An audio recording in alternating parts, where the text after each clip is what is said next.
Okay, everybody. Welcome to the SAP case study, Material Management. This is from SAP University Alliances.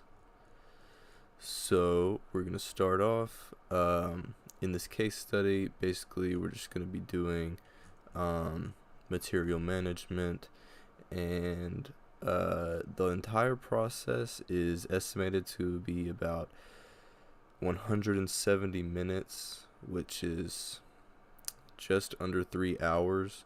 So this one could be a long video, and it might be broken up into multiple parts. We'll see how it goes. We'll see how quickly I can do it.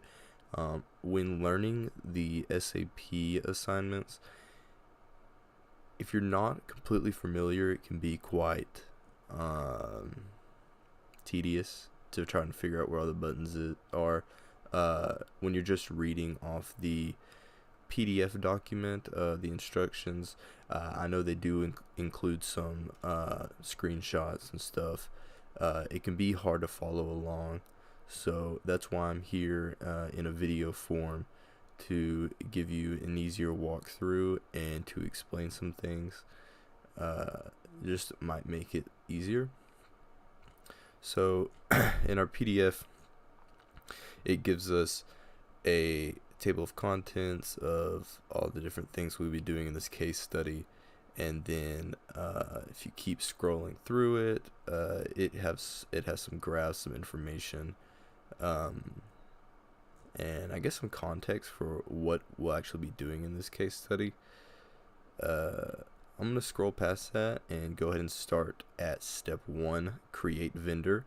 The step 1 should be about 20 minutes. So we'll be using the SAP Fiori Launchpad to create a new supplier named Midwest Supply. And anytime it, you might know this, it includes the 3 hashtags, three pound symbols. That's where you're going to use the ID number that you've been given by your university, or your school that is requiring you to take a SAP course. So we're going to start off. Suppliers are used in both financials and procurement. The master record of vendor includes 3 categories: general data, finance, and procurement. Vendors can be used centrally, this is really small text on my screen. Can be created centrally or with shared responsibilities. During central creation, all data views are generated in one step by one person. In the case of shared responsibility, finance and procurement each create the views that are relevant for them.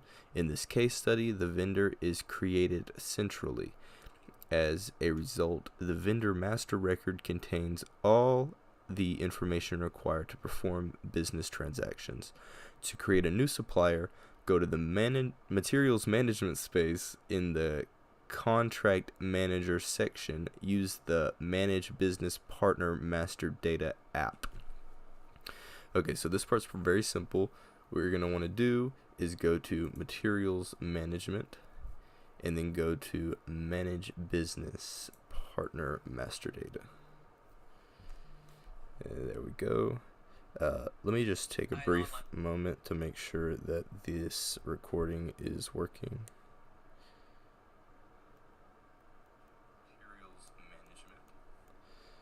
Okay, awesome. Sorry about that. Now the following screen appears. We'll see this.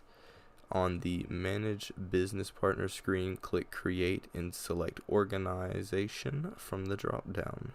So we're going to find the button that says Create right here, and then we're going to click Organization. Now in the Create Organization pop-up window, leave the Business Partner field blank. The system will generate a unique account number later. In the BP role field, click on the strange looking icon. I suppose it's this one. In the BP role field, so it's going to be here, and click the search icon, okay, and then select FLVN00FI. Okay.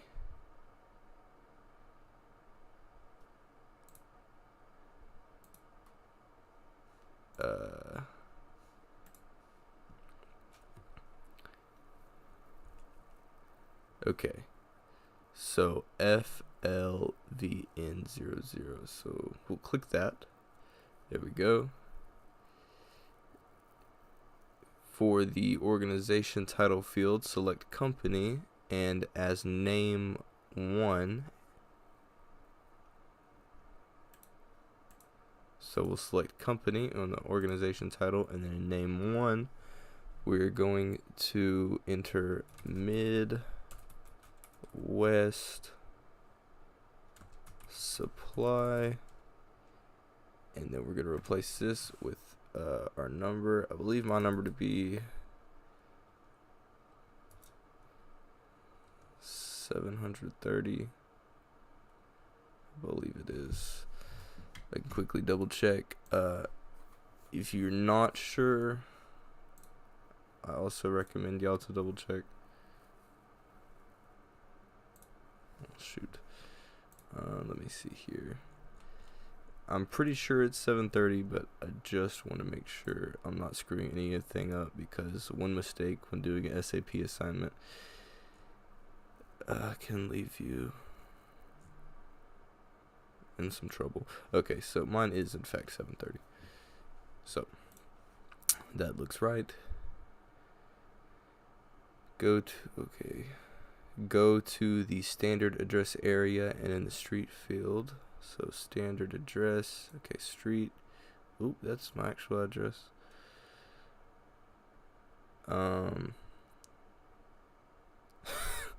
Okay.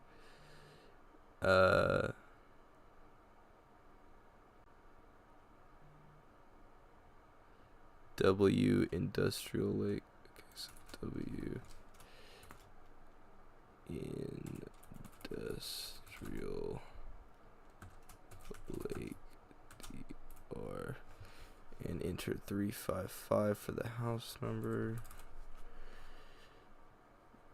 Okie dokie. And then for the city, enter Lincoln.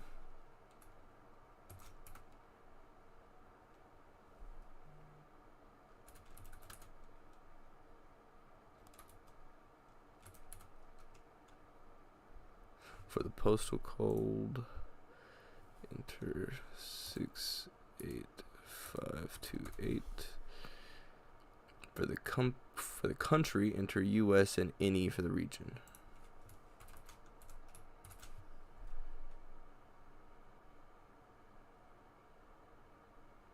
Okay, and finally select English for the language.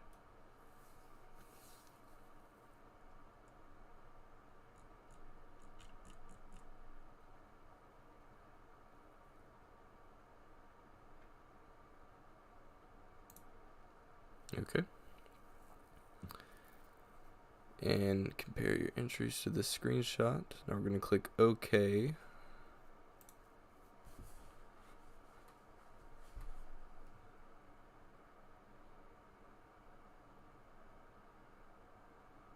The information will be processed, and the new business partner view will open. In the basic data area, enter your number in the search term 1. Okay.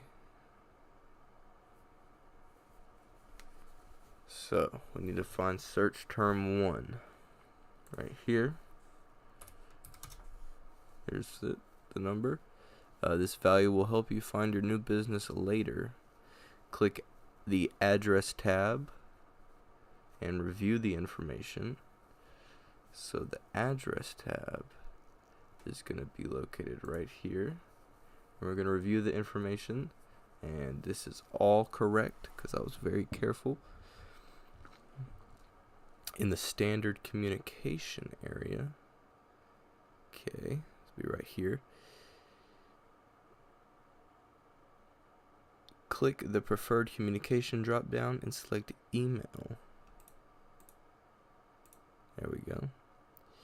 Enter your university email address into the email field.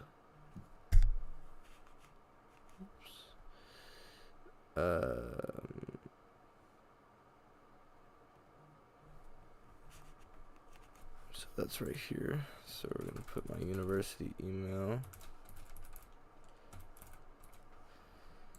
There we go. And I guess it saved. Something happened.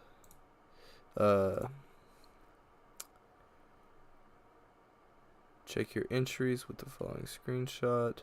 Go to the identification tab. Okay. And click create.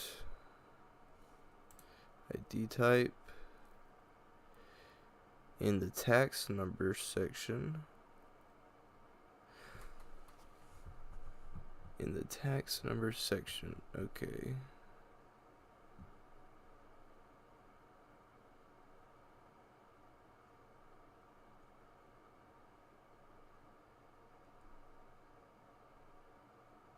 Okay, I messed up. We're going to leave that like that. Don't create the identification numbers. We're going to create tax numbers. Okay. And enter US1 in the tax category. So US1. And 12, 3, 4, 5, 6. And then your number. Mine's 730. As a tax number. Okay. Now click the roles tab. Okay, we're gonna find the roles tab.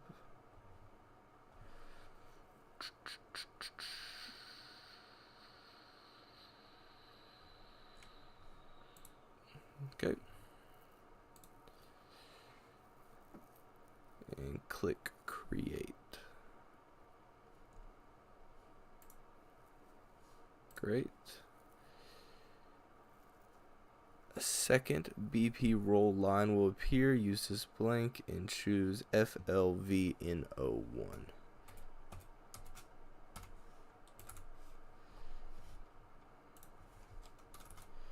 Okay. Now click the next arrow at the end of the newly created. Okay.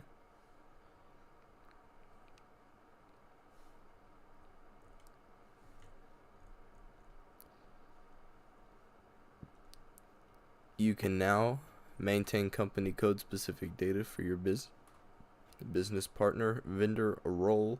Go to company codes area and click create.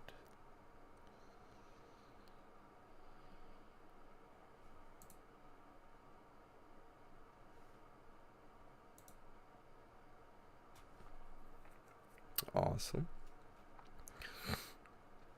Now on the new company code screen, enter US00 in the company code. Okay. Confirm with enter. Hit the enter key on your keyboard. And now it says Global Bike Incorporated and in parentheses says US00. Great. Switch to the finance tab. Boom. And enter 33000000 for the reconciliation account. Okay, so this is 331234 5. There you go. Trade payables. Scroll further down to the payment data section.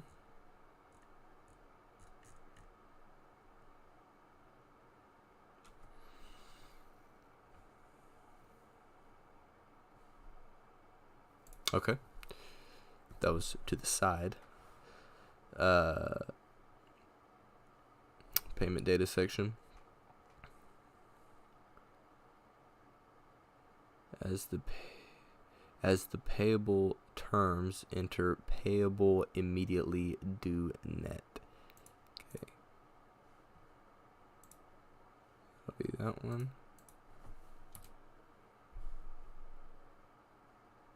we go. I just hit enter, and there we go. And select double invoice.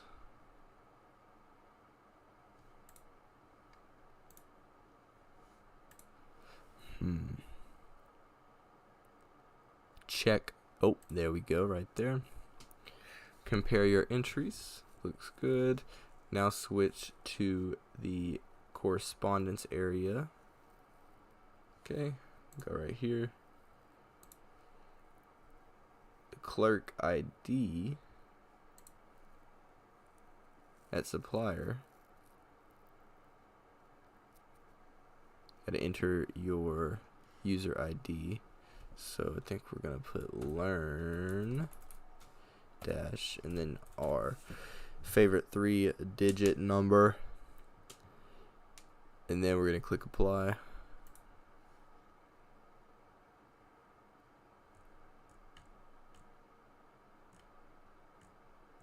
Isn't that just awesome?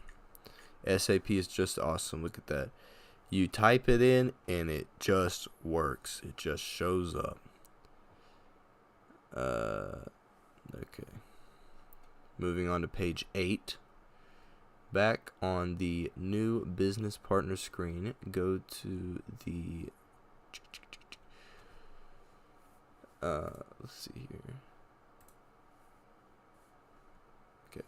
Now back on the new business partner screen, go to purchasing organizations. That'll be right here. Go to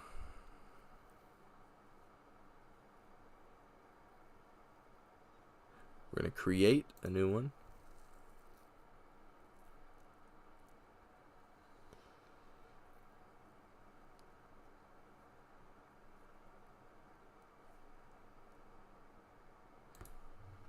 And we're going to put US. There we go. And we'll go ahead and hit enter. Okay. Really didn't do anything, but it told me to hit enter. Scroll further down on the purchasing organizations tab to the conditions area. So we're going to find conditions area. So let's see here. Conditions. Okay. Conditions. So scroll further down on the purchasing organizations tab. Should be here. And to the conditions area. Okay. Don't see. Oh, here we go. Look, it says conditions right here. So now that we are on the conditions area,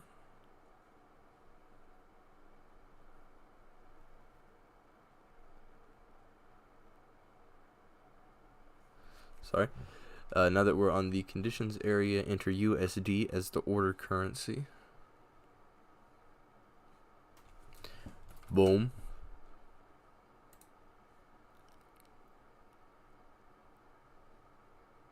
And then use search to enter payment terms. Okay.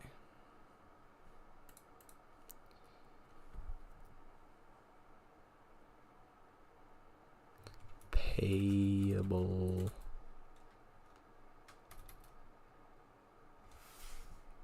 Payable immediately due net. Perfect.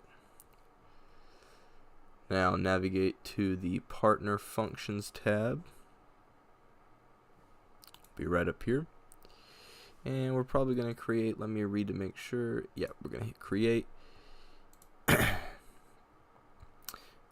VN for vendor. Would enter.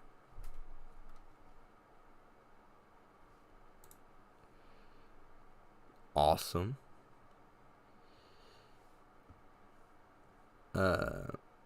Click apply.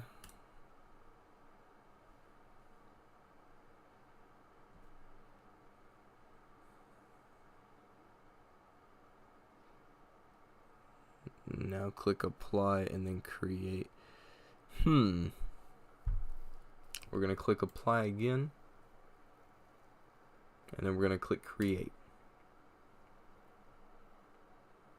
Okay. It appears we have an error. But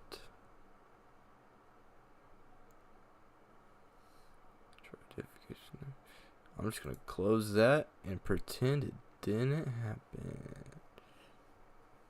Okay, actually I might need to fix it. Okay, what does it say? Enter an identification type or an identification category. Okay. Okay.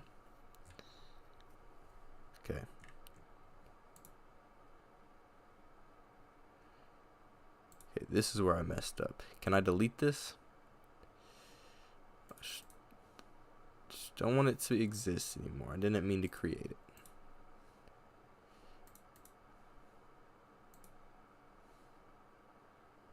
Delete. Create. And that's how it's done, ladies and gentlemen. Okay, so for this class, you're going to open up your snipping tool, and you're going to click, best thing to do is just window snip, and then you click new, and then you just click the window, and then you're going to click file, save as, and then right here, just going to name it 1. And now in your Google Doc, you just go and paste it in there. I'm going to click insert picture this device. I have a second monitor which I'm doing this on. You should be familiar enough with Microsoft Word to handle this section. You're just going to insert your picture. Sometimes you need to do a little resizing because sometimes it pastes it in there astronomically large, and you just don't want it to be that big. So anyway, I'm gonna open up the PDF again. Click. What does this button even say? See, this, my PDF is so blurry. Let me show you what I'm looking at right here. Look at this. What does this button say? Click. I guess that's save. How zoomed in can we go? Click save. Okay, sure, it says save. Sure. You know, it's the most blurry, tiny thing I've ever seen in my life. Okay.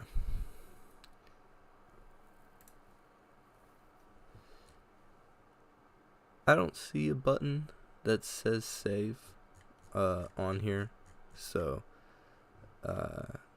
you just gotta love that, right?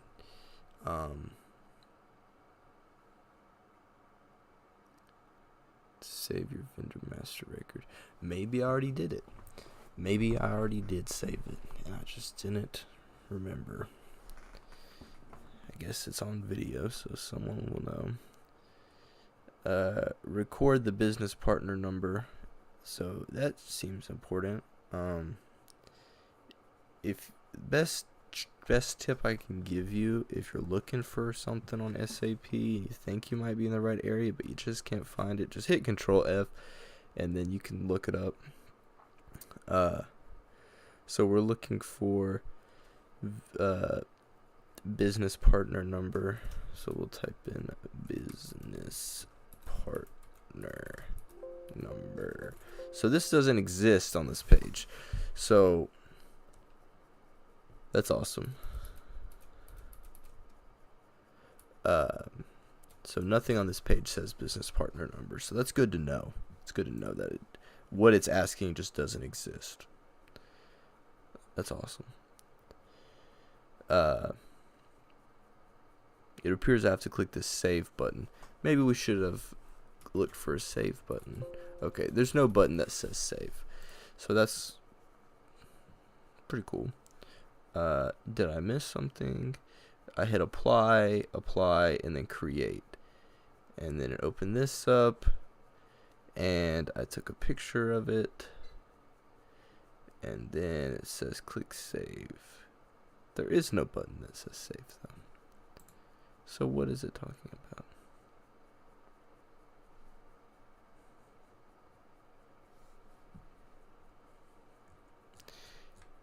That's frustrating.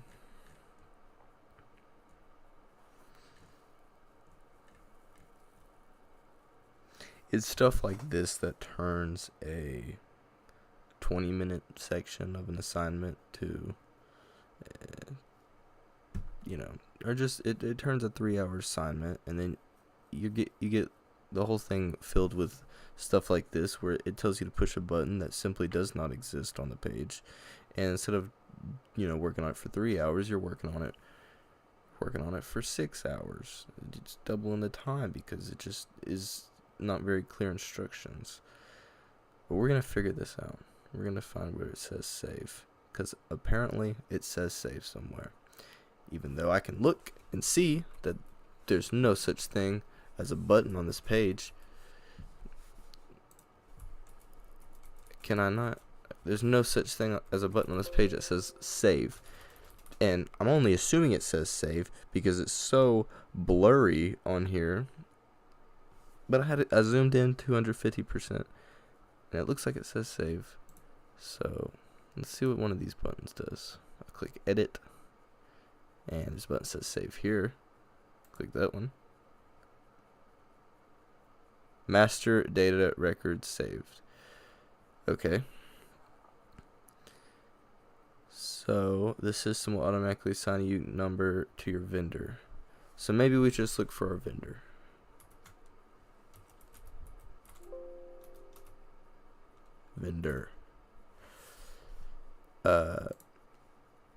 So a unique number, that's not really unique because that's the one I inputted, right? So where are we getting a unique number? Record the business partner number in your Word document.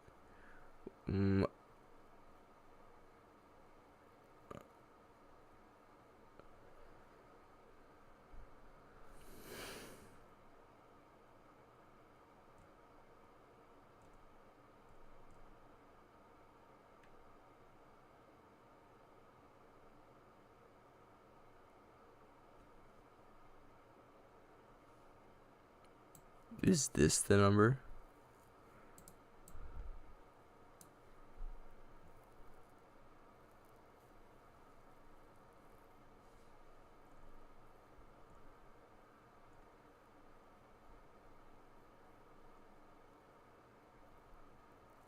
I'm thinking this is the unique number.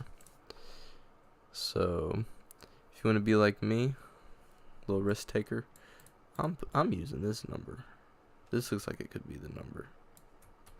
So I'm gonna open up my Word document, and I'm gonna say that's my number, and I'm gonna highlight it and make it blue, and put it in bold.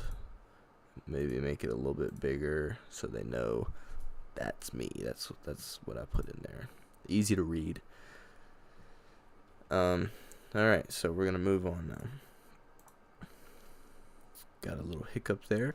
I'm sure there will be many more and many worse. So now that that information is documented into the Word document, we're going to click the SAP button to return to the Fiori Launchpad overview. So boom, and we're back.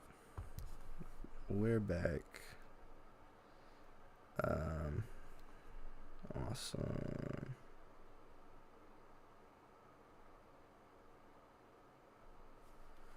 So now we can move on to step 2. We're already making progress. We're on page 10 on this PDF out of 85. So 10 out of 85, we're making some headroom. Let's do this. So awesome. I'm gonna have this done in no time.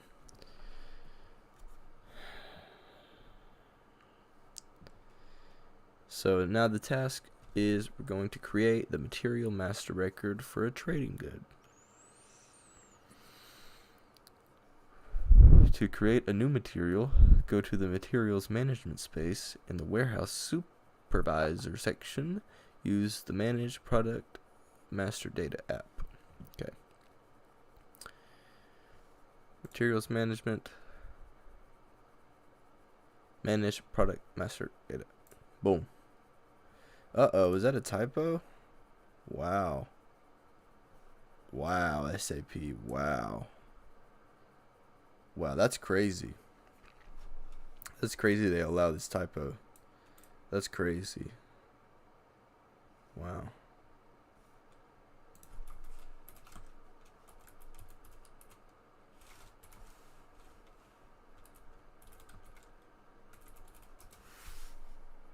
Wow.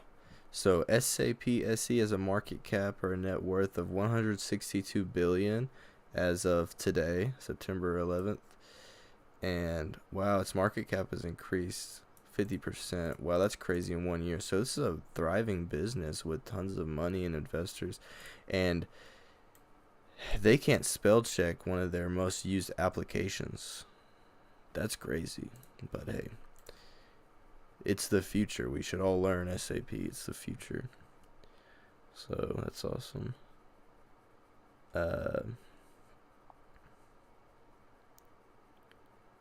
You will not search for material as you will create a new material on the product.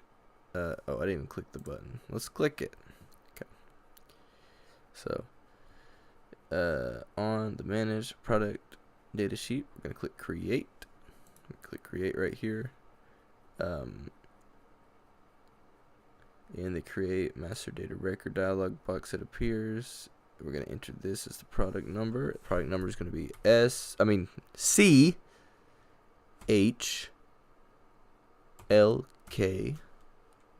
and then your favorite 3 digits, aka your user ID. And Hawa Trading Goods is the product type.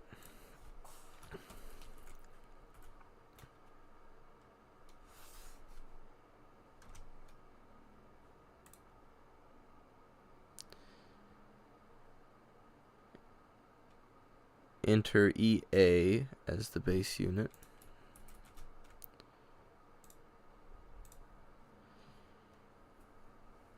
And UTIL, or utilities, for the product group.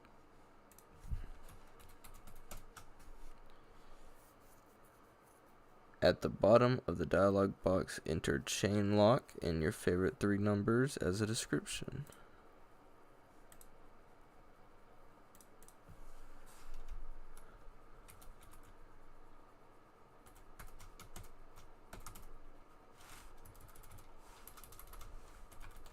My font.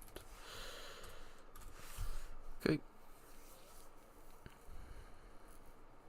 Check your entries, make sure it's correct, and then we're going to click the big blue OK button. Okay.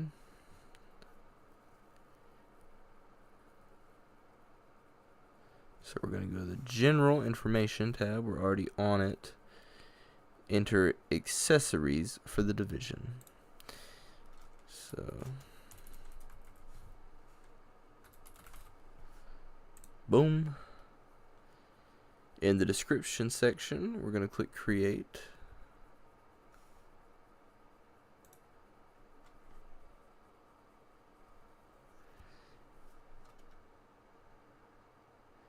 And it's going to add a line. And we're going to put DE for German. And then enter this as the product. Don't speak German, so I'm not going to pronounce it. SCHLOSS. And then, of course, your favorite 3 numbers. And honestly, in the chain lock thing, there might be supposed to be a space. But let's make sure I type this right. KETTENSCHLOSS, kitten schloss. Okay. And then confirm your entries with enter. Boom. Scroll down to unit of measure section, and we're going to click the little arrow. So units of measure, and we're going to click the arrow. Okay. On the unit of measure screen, click over to the dimensions tab. Okay, we're already here. And we're going to hit 65.00 for the gross weight. 65. And OZ for the unit. So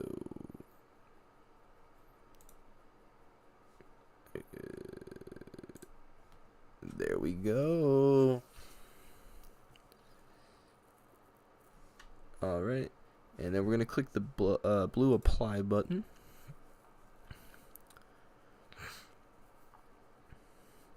And we're gonna go to the sales tab right here. Enter on the sales tab, enter on pallets as the transportation group. Okay, on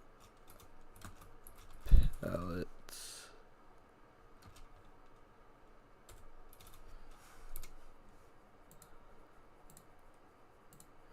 What's the issue here?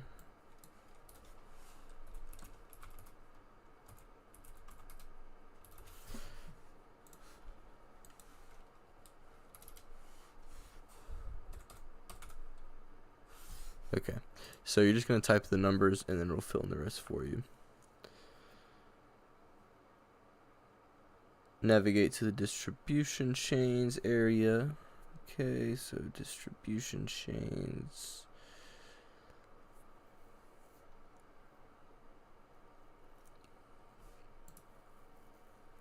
Okay, click this button, it'll scroll down for you, and we're going to click create.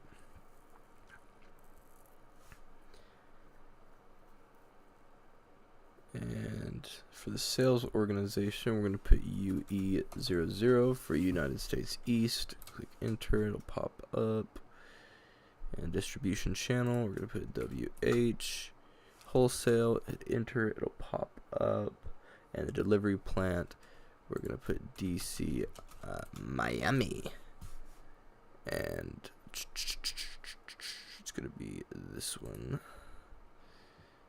And then everything should look right in the grouping terms area right here. We're gonna choose 0001 for the item category. Item category group right here, 001. Make to order.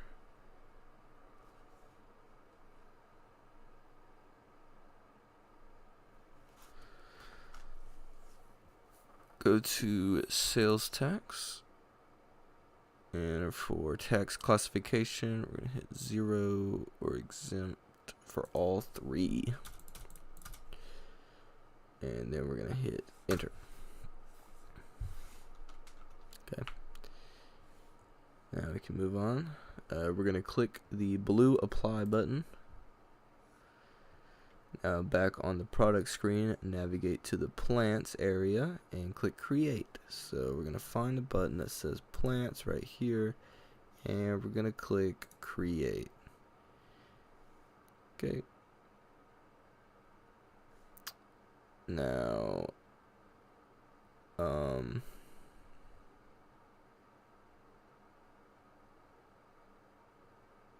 plant screen general data section. Okay, general data, plant. We're gonna click create. What, did I already do that? I don't remember what I did. In the plant screen general data selection, enter for plant. Oh, okay, so we're gonna hit DC Miami. Okay, actually, we're not going to type all that. We're going to put MI00, the abbreviation for it, and hit enter, and it'll do it for us. Okay. Work smarter, not harder. And hand lift for the loading group. So we're going to find a button that says loading group right here, and we're going to type hand lift. Okay. Now go to the purchasing area and select North America.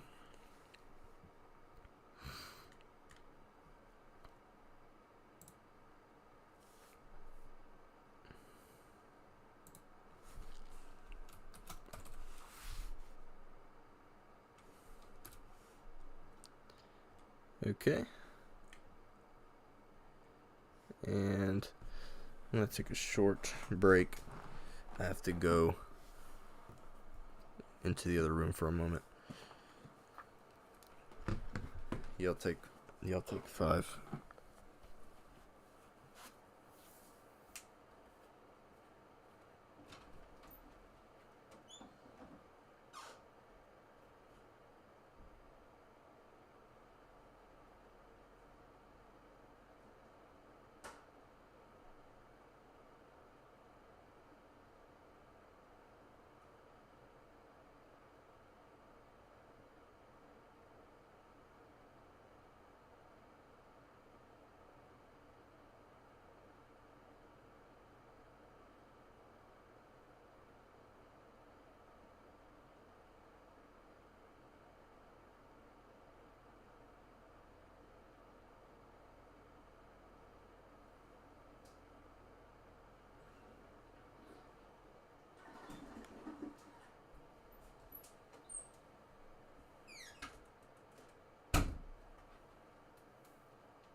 Okay, everybody, sorry about that. I know this is a little unprofessional, but I'm just a student here trying to help other students. There was no walkthroughs or any sort of tutorial.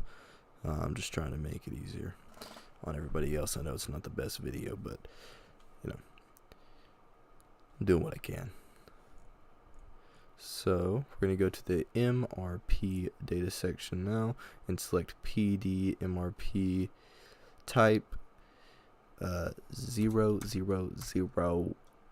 and as the MRP controller, wait, what? No, sorry about that. We're going to select PD MRP. Nope. Okay.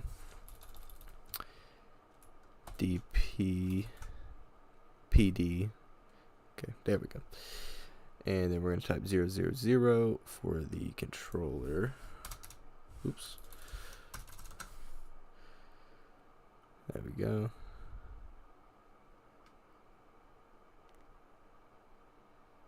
And set the availability check to 02.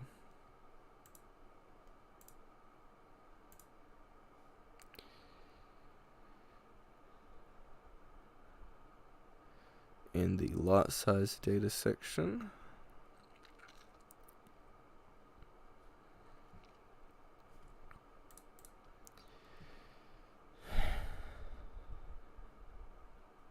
we're going to put EX and 10 as the minimum lot size out of 0 or 1. In the procurement section, we're going to put 6.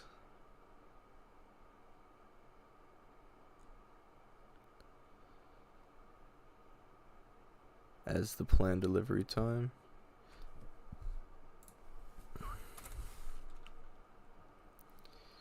Switch to storage location. Right here. And we are going to click create. And then for the storage location, we're going to put TG00. Boom. And then we're just going to click apply.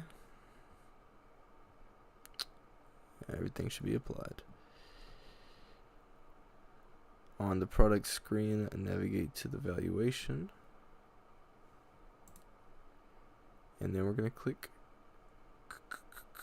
create. Okay. enter valuation area MI 00 and valuation class 3100.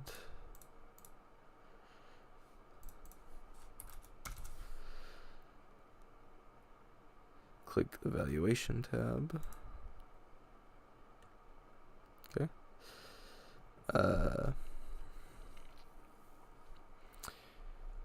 Then find the current period area right here. And enter 33.5 USD as the inventory price. Okay.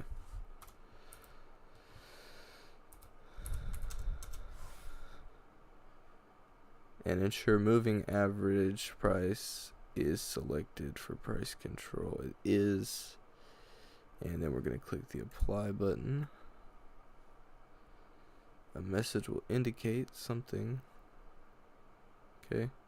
Click valuation areas.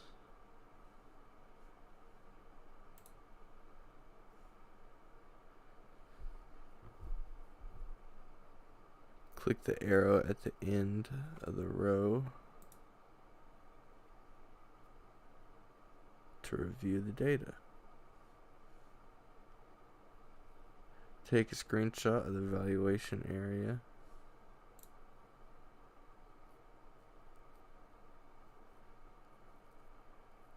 And paste it into the Word document. So now we're going to take out our snipping tool. And we're going to take a picture of this, save it. I'm going to save this as 2. And we're going to open up the Word document. And we are going to insert the picture on this device, 2.png. And I'm going to resize it a little bit because that one came out quite large. Boom. Okay, so now we have done 2 out of 24 of these, which is totally awesome. We're totally moving at a brisk pace. Let's see, how long has this video been?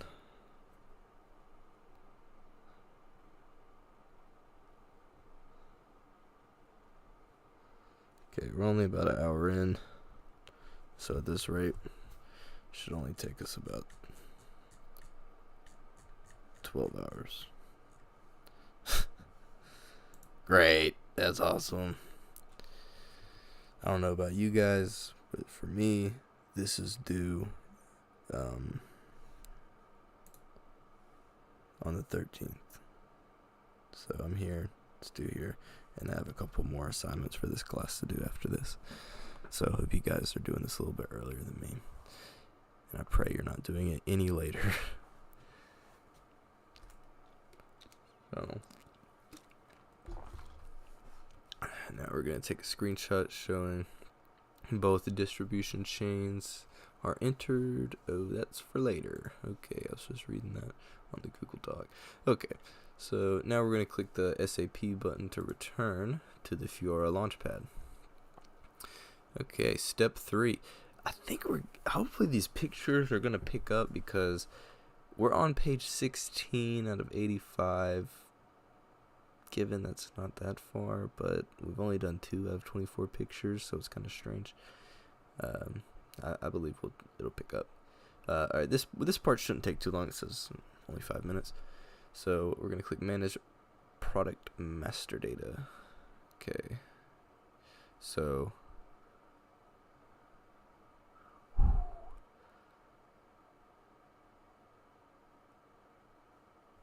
be on the Materials Manage Product Master Data. That one right there.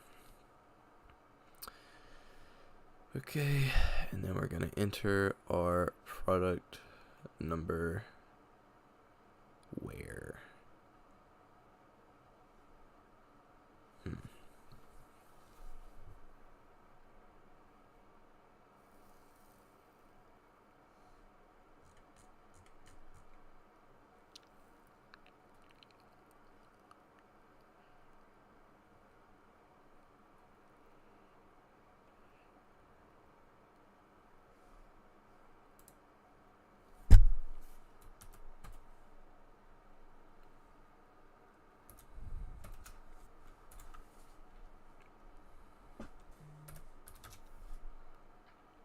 Okay, so we're going to put that in the product field, and then make sure you include your 3 favorite digits after.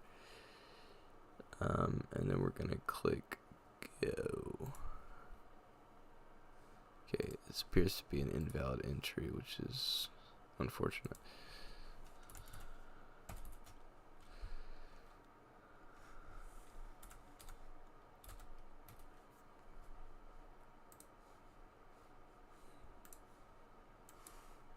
Okay. Enter your product number in the product field.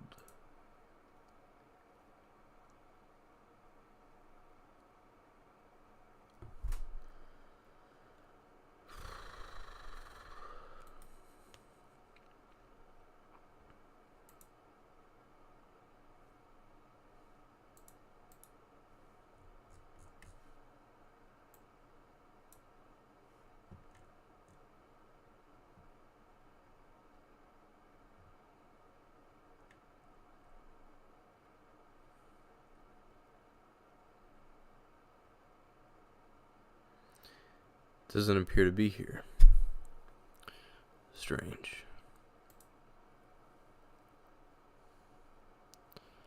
I'm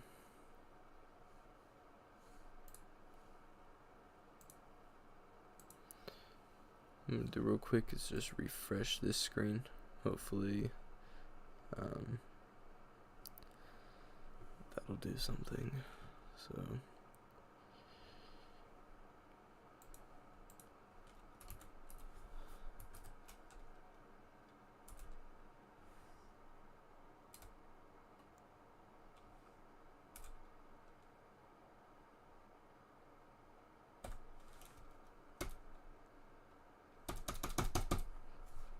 Go.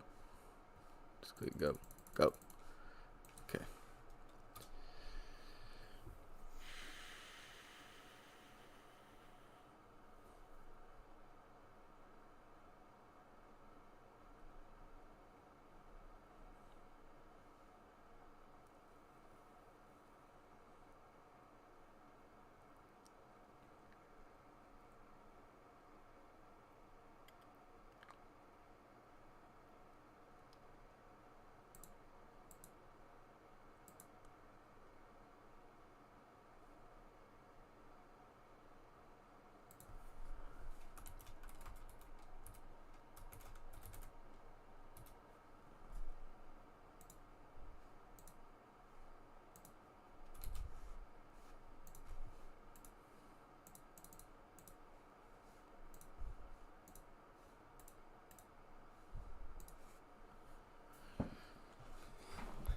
Okay, listen, partner. It's CHLK1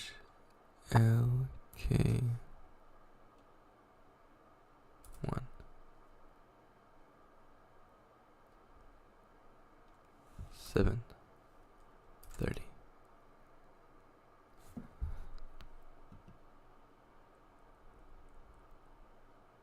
Look, I don't think I did a typo, but is there a way I can look up the product description and look up chain lock 7:30? Okay, so it's telling me this does not exist. So where is it?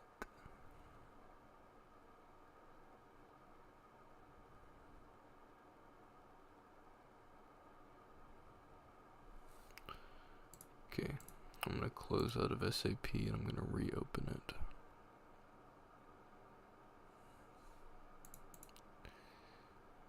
I am 7:30, so I was putting it in right. Manage product master data.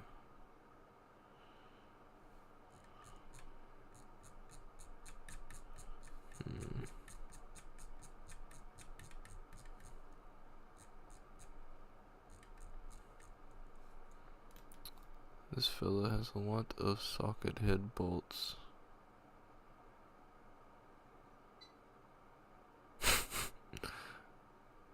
Bro, what? Okay, it doesn't even matter. So for the, let's ensure everything else is blank.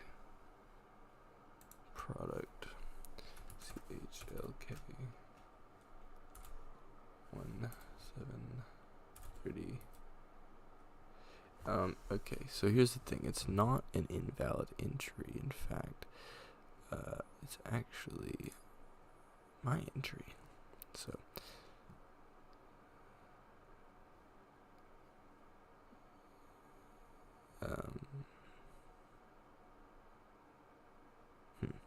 okay, so here's what we're gonna do.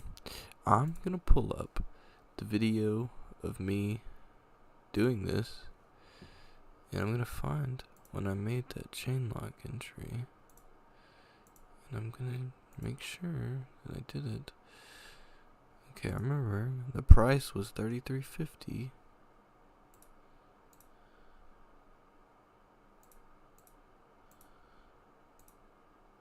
I just didn't. Okay, perhaps we can rewind just a tad bit, and maybe we missed a step. Don't think I missed a step. I took a picture of the valuation. Remember it said click create. Okay, how did I get to this screen?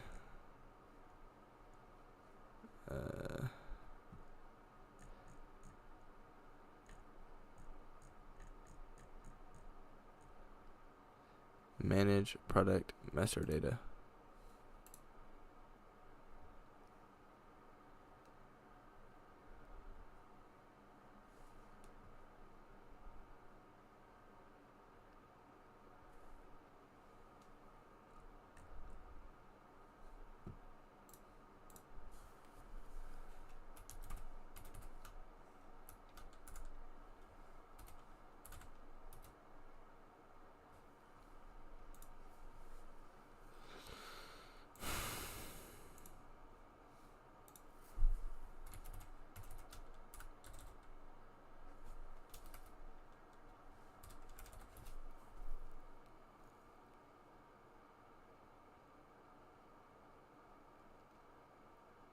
Is this it? Okay, it seems I found it.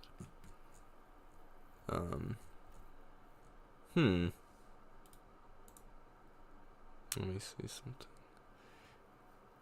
Did it just take a while to update, or was I searching in the wrong spot?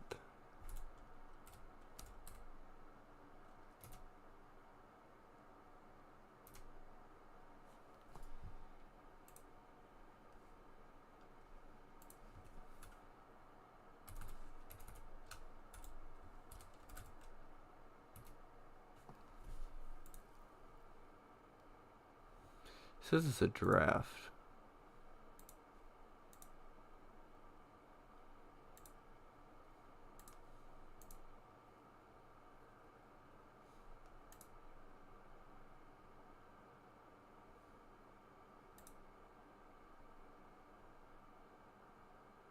Okay, it says it's created now. That's awesome. Possible duplicates, which is kind of strange because, I'm scared to close that because I know it exists, so I'm gonna leave it here. For 5 minutes, might be hard. This is not 5 minutes.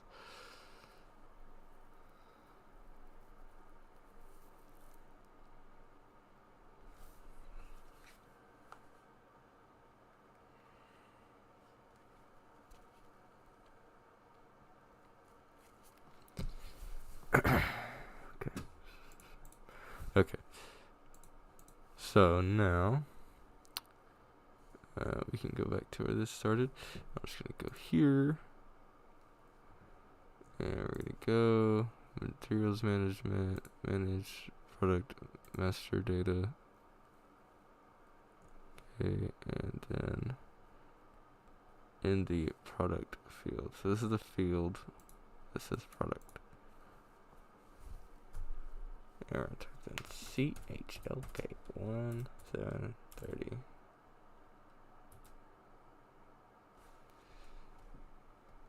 That's kind of strange. So it looks like it knows what I'm talking about, but it doesn't want to show me any data.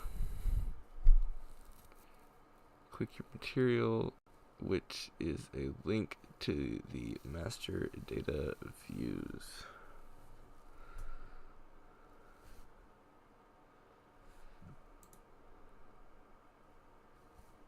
Okay, I think this was the screen we were trying to get to all along. So we did manage to find it. So if you can just figure out how to open this, you're gonna be all good. So we're gonna navigate to the distribution chains right here, and we're gonna click the create button.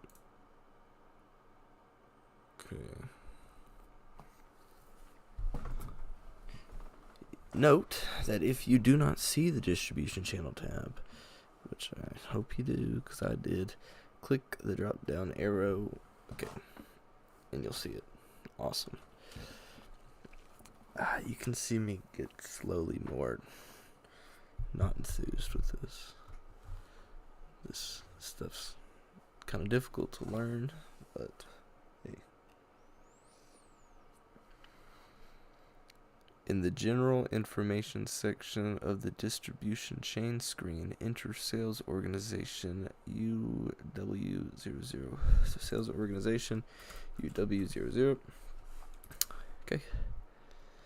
Distribution channel WH wholesale. Boom. And delivery plant San Diego SD00.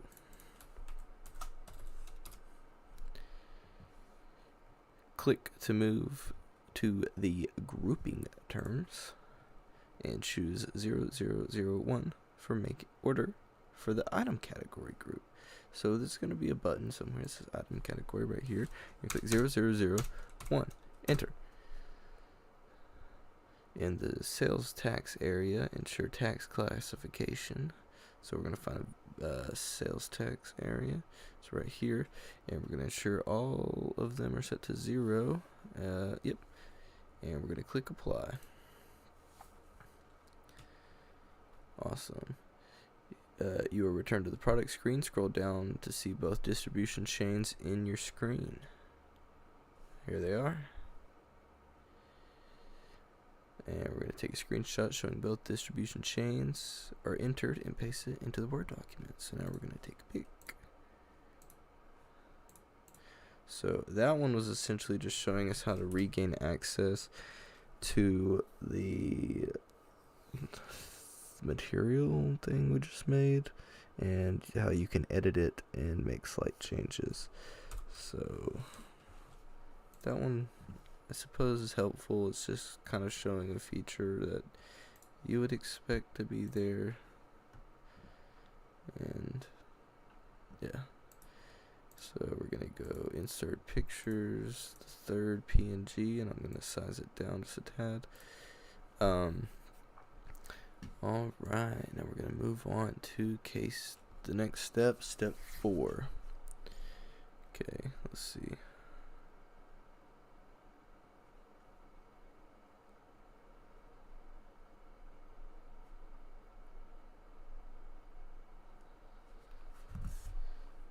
Let's see, we're on page 18. Let me look at this table of contents. How many of these were there? 24 steps. That makes sense.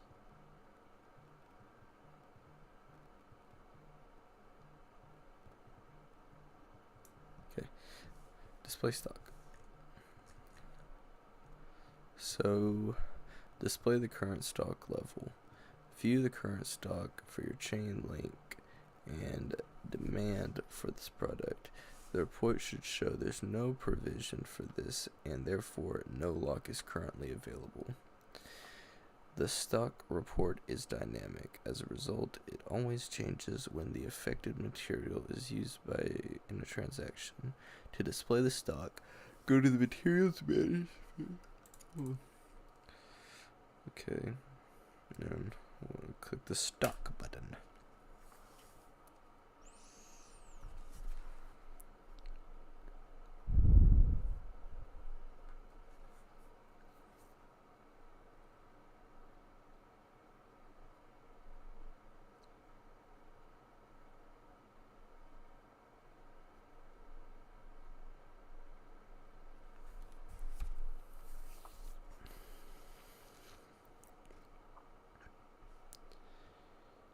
Okay, enter your chain link material into the bank and press enter to pull up your material stock level.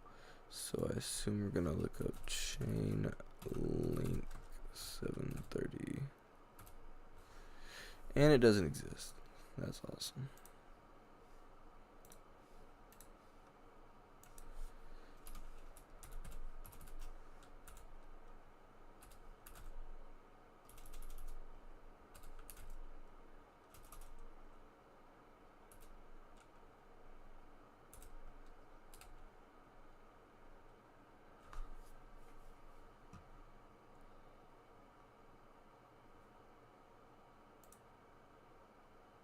Okay, this is kind of buggy actually. I think that's the issue because I mean it exists, you can find it, it's just doesn't want to show up sometimes.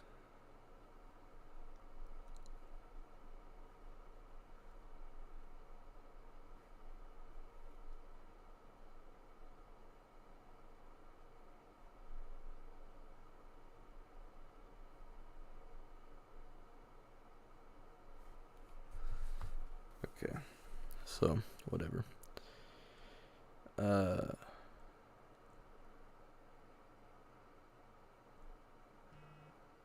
We're gonna take a screenshot of our stock. See, that's what I'm saying. Screenshot's gonna start rolling in, guys and gals, and any non-binary folk out there. And we're gonna click save, and we're going to add that to our Word document.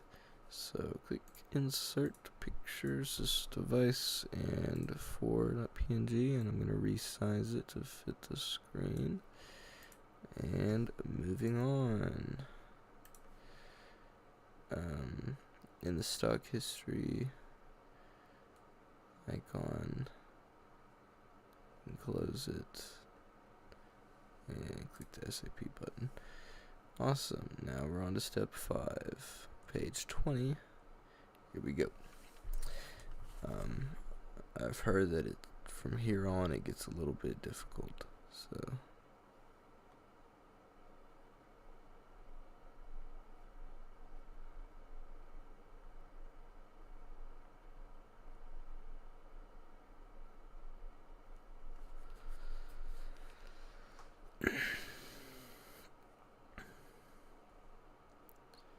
I'm going to go to the materials management and create purchase requisition.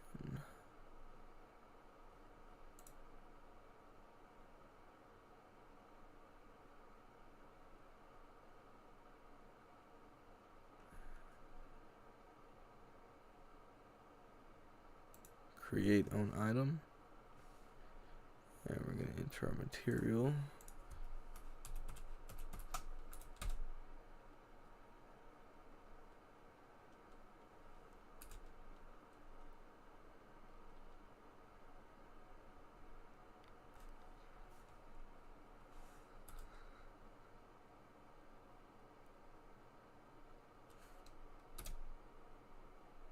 Okay, I was really worried it wasn't going to work.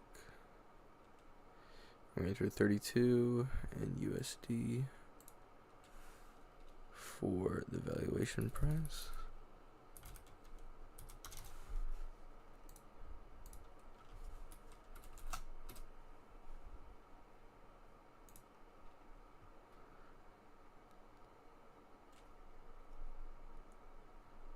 And 200 as the quantity requested.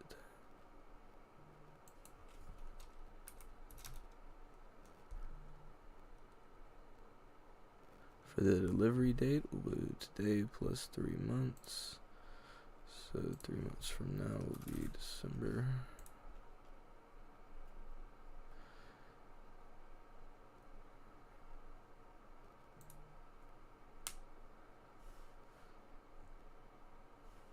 Okay. Scroll to the notes. Okay. And enter the following message.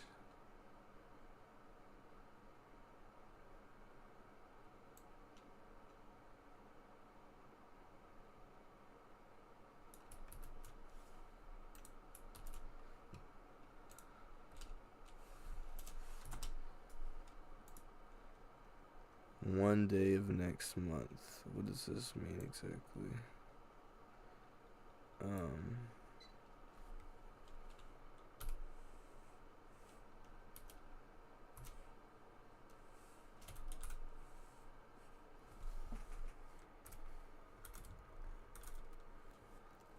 Okay.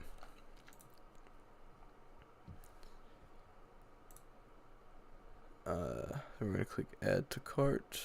In the upper right corner, you can see the item in the shopping cart.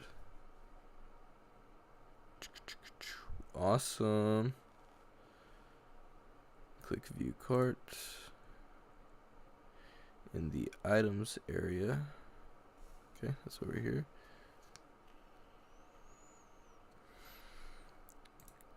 We'll click it.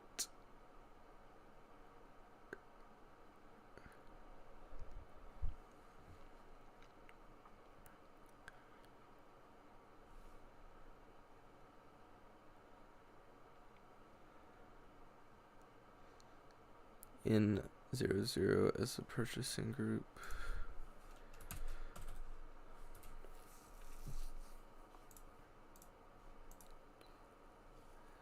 Does that satisfy you? What US00 as the purchasing organization.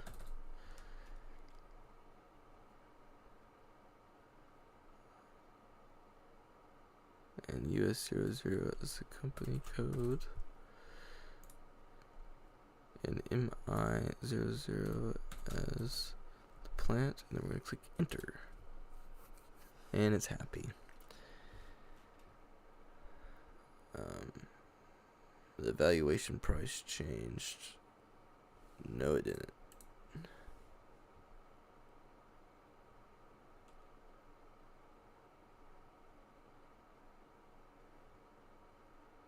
Anyway, we're just gonna take a picture of it.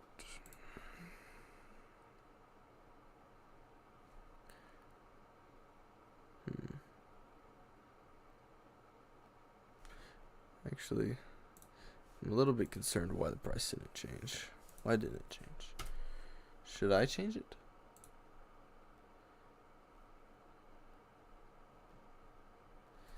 I think I'm gonna change it because I feel like that should be the price. And if it doesn't want it doesn't want to make it the price, I'm gonna make it the price.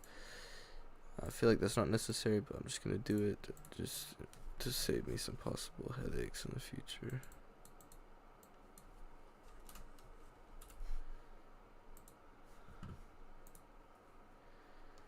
Okay, and now we're going to put that into the Word document.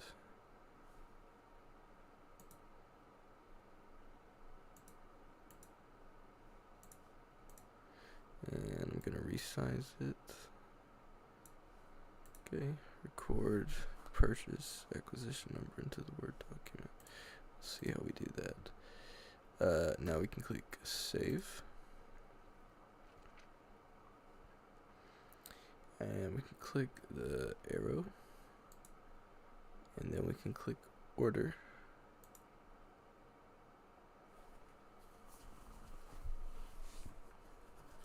And here's the number.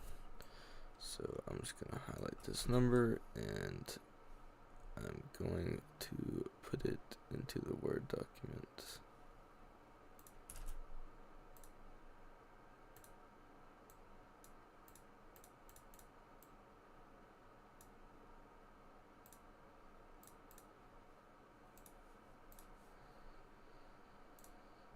Okay.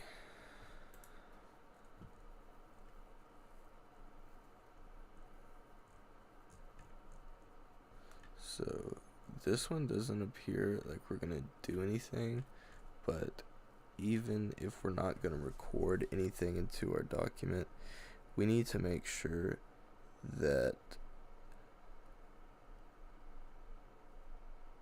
we're doing all the steps, because even though some things look like they're not required, it's probably going to come back and affect you later on in the assignment. So make sure you're not skipping anything. We're going to go to materials management. stock single material, and we're going to look up our material, CHLK1730. Solve for a second. Boom. There it is. On the stock. Okay. In the DC Miami row, click the line icon. Boom. The system will now display the stock history of my material.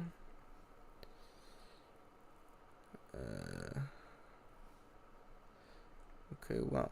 It looked like this part was, in fact, pointless. So, now I look like the clown. So, step 7, we're going to create the RFQ.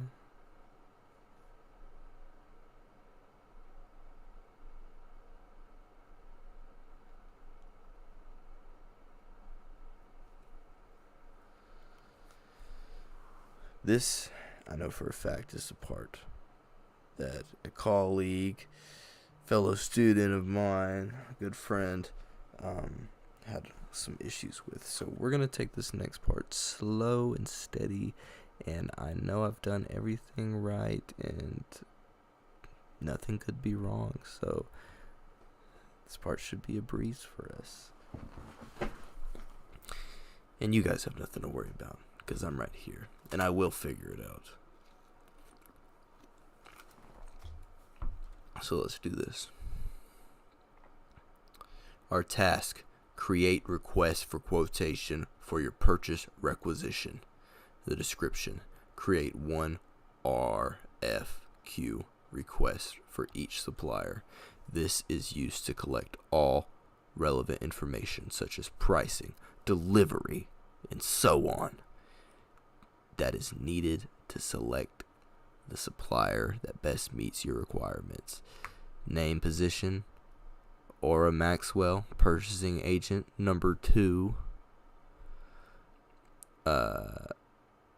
To create a request for quotation for your purchase requisition, go to the materials management space in the purchasing agent section. You can use the manage purchase requisitions app. We can use it, or we gotta use it. Which one is it? PDF. Come on. Come on. So we're going to go to the manage materials management and then manage purchase requisitions. So we're going to find that button.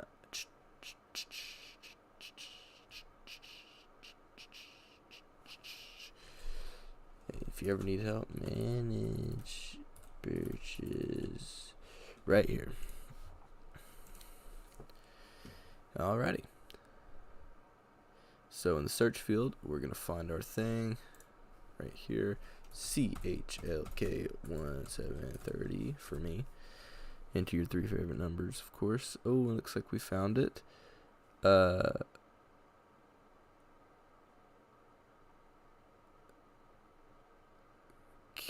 I'm going to hit enter. And we're looking... What?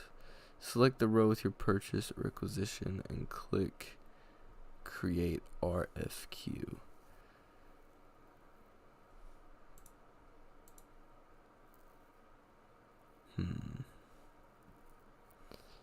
Maybe I did that one wrong. I'm gonna go back here. Select it. Okay, so we're going to select the item and then we're going to click create RFQ. Okay, that makes more sense. In the manage purchase requisitions, should be where we're at, window under or enter request for quote as the FRQ type. So we're going to put request for quote,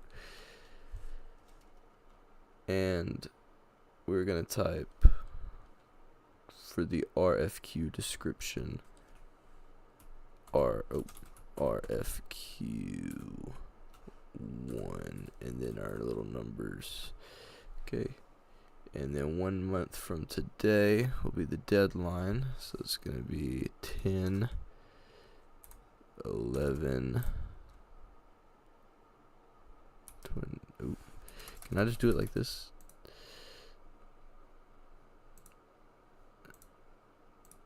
Okay. That makes it easier. US00 for the purchasing organization. It's already there.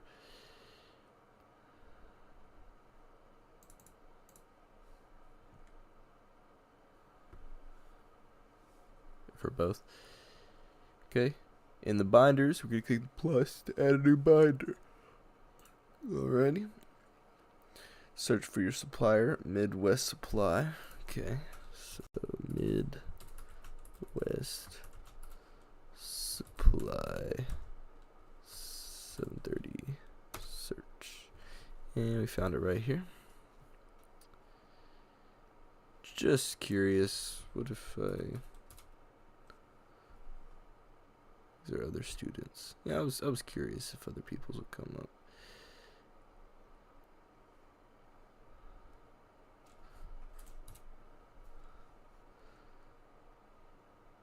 And there's my friend right here.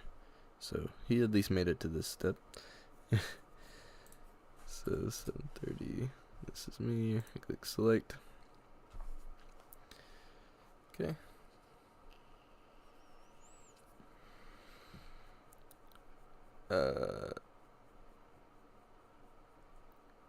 Repeat the procedure twice more to add another new bidder. This is bidders. I've been saying binders. Oh my gosh. Add supplier Dallas Spike Basics and Spy Gear. Alright.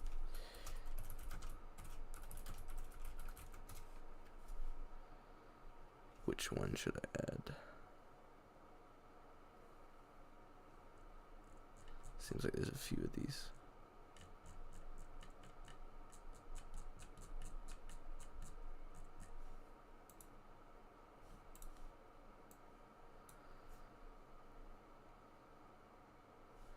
Guess I'll just do the first one.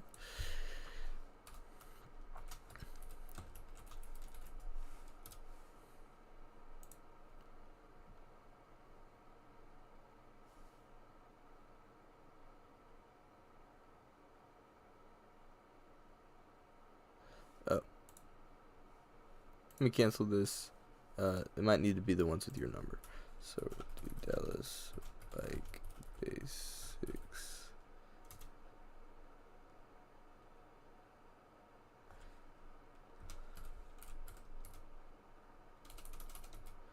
So really look up 1003 and your numbers.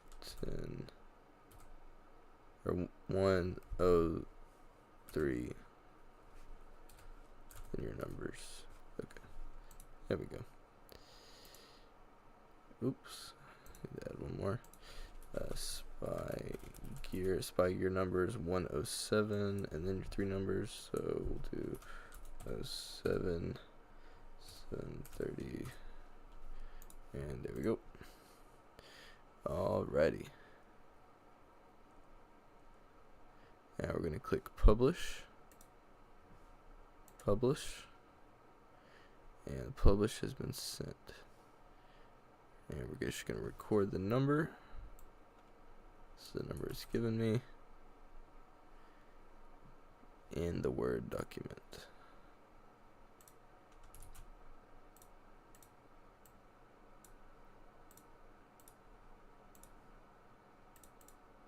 Okay, that one wasn't too bad. Now we can go back to the SAP. I'm gonna really quick inform my friend that I just covered the topic he might have been stuck on. I'm not sure if that was the one. I think so.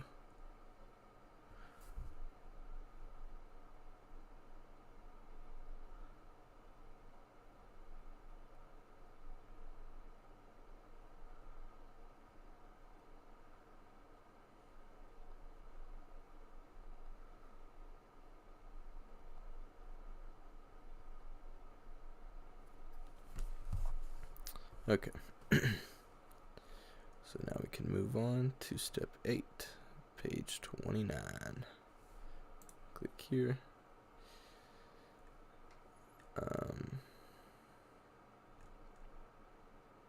Okay. We're going to go to materials management and the inventory assistance section, and we're going to find manage RFQs. Okay. And we're going to go to the search field, and we're going to type in RFQ1 and then our lucky numbers. Okay, this looks like it's ours. Click the arrow. Okay. Go to the bidder area. Select your bidder. So we're going to go to bidders. Let's select our bidder.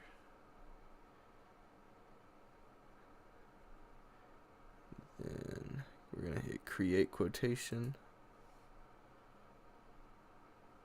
Okay. In the supplier quotation window, enter 3 days from now as the quotations, or 3 weeks from now rather. That's gonna be 1, 2. So the first Monday of October will be the 2nd. There we go.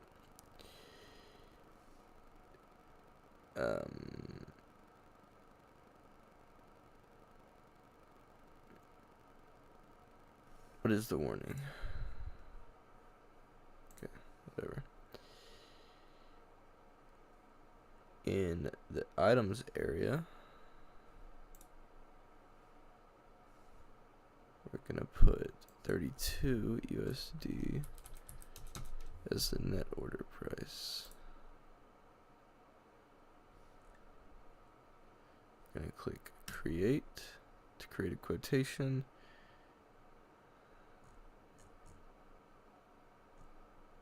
Okay, and click submit in the top right of the screen. The quotation has been submitted.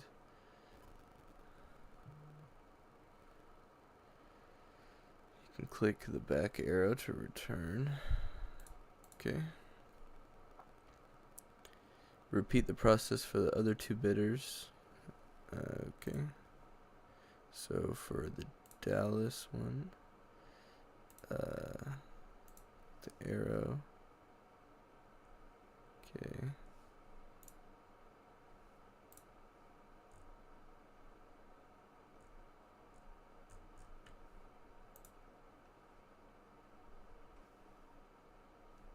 Create quotation.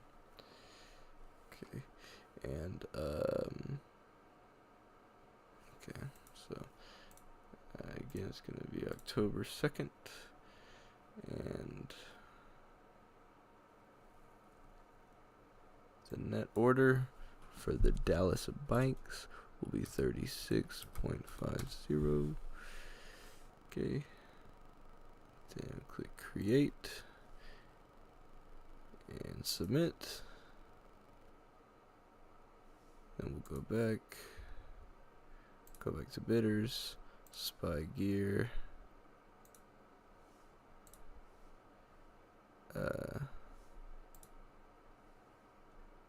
create quotation, October 2nd, and the value for this one is 35.00. Gonna click create, and then we're gonna submit it. Then we'll go back. Okay, make sure both requests take note of the success messages. Once you have completed the quotations for all 3 suppliers, click the quotations tab to see the list of the created quotations. So click quotations, and here we go. We got them right here. Awesome. Next, we'll click process flow to review the document. So process flow, here we have it. Take a screenshot of the process flow and paste it to the document. Let's make sure we got it in view. Nice. Yep. Okay, we'll take a picture. Call this one 6. And we'll go to our Word document and put insert pictures, this device 6.png. Okay. And of course we're gonna resize it so it fits. And we're gonna move on. So now we're on step 9, page 33. We're slowly but surely approaching the halfway mark. So now we're gonna do we're gonna go back to the SAP, and we are going to compare supplier quotations. Common supplier quotations, or compare supplier notations, quotations. Okay, so it's in materials management and then compare. Hey man, lady, if you can't find it, you just click okay, it doesn't exist. What's the issue here? We're in the materials management space in the inventory assistant. You can use compare supplier quotations.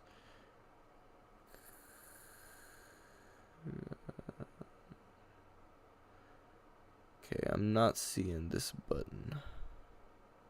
Yeah, it's definitely not. Oh.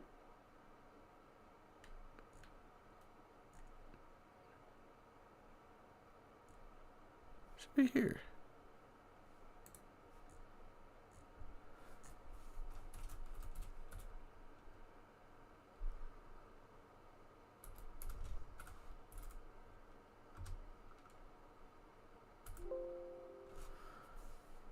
Okay.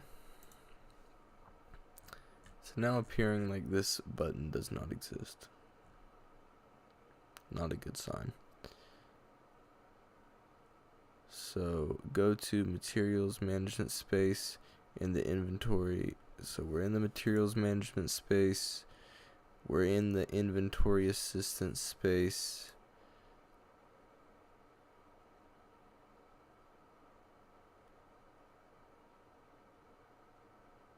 Okay, so we're just going to search for it in the search bar. It says if it's not there, you can just search for it. Okay. Always read all the instructions because you need to read them. Okay, so what we're going to do now, we're going to enter...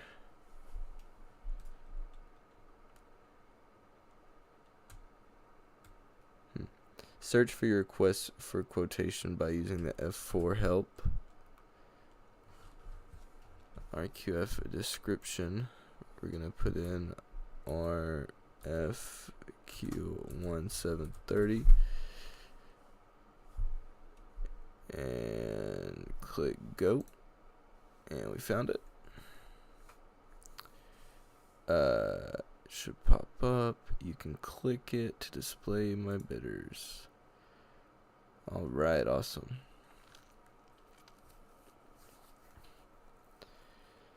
Okay,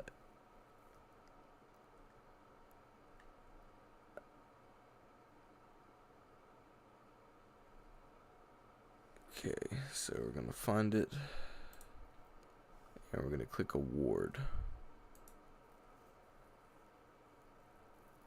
Send approval. Okay. You can now reject the other two offers. To do this, click the supplier quotation number and then click on manage supplier quotations. So we'll click on the number, manage supplier quotations.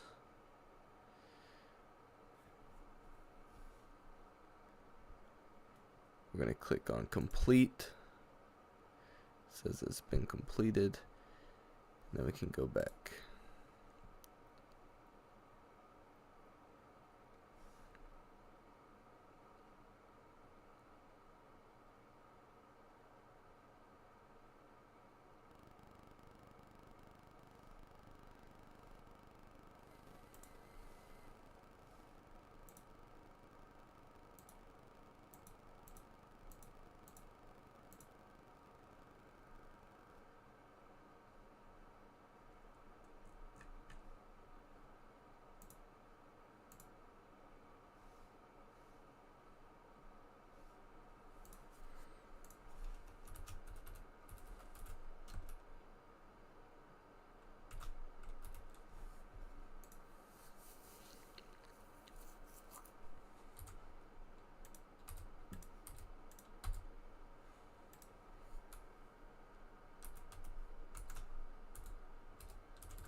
Okay, so one's awarded and 2 are completed now.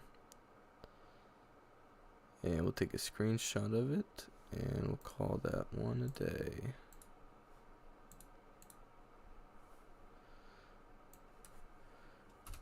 So there we go. Save it. And we're going to go to our Word document and hit insert picture, this device, and the newest PNG, and we're going to resize it. Alright. And we'll keep on keeping on till the break of dawn.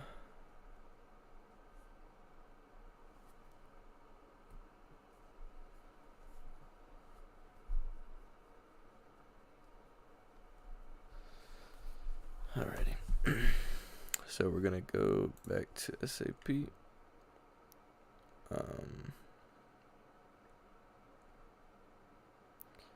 Now we're on page 36. We're going to create a purchase order referencing the RFQ.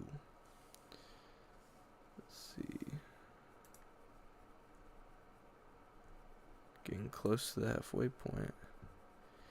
So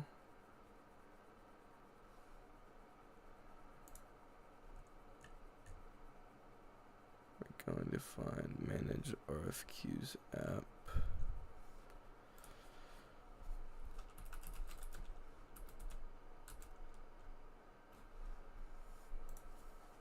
Okay. In the search field, we'll look up RFQ1 and we'll find it.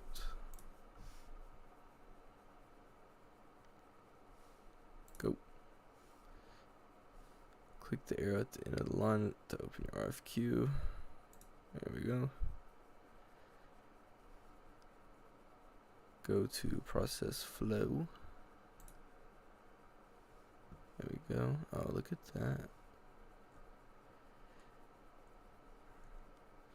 You will see the purchase requisition followed by the associated RFQ and 3 supplier quotations. 2 of the 3 have already been rejected as indicated by the comment completed. Click the supplier quotation with the comment awarded and then go on Manage supplier quotation. To create a purchase order from the quotation, click on Follow on Document. Okay, so we just need to find a button that says Follow on Document up here. At the top of the screen, create purchase order.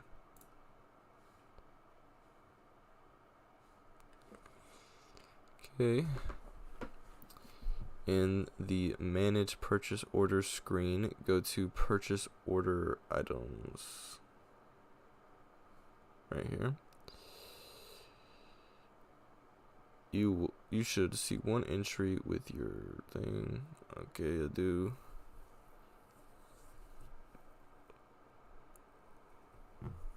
You also want to split the delivery into 2 partial deliveries. Select the line item and change the order quantity from 200 to 100.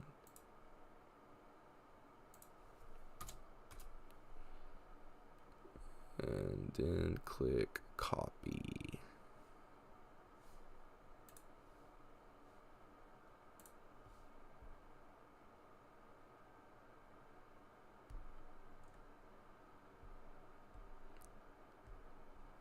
In the purchase order item screen, make it come for 1 week later.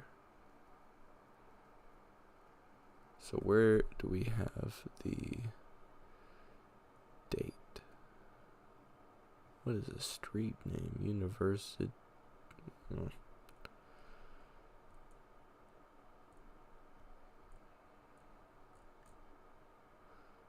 Okay, so it looks like it should be this part. So in the scheduled line items, change the delivery date to 1 week later. Okay, easy peasy. Click apply,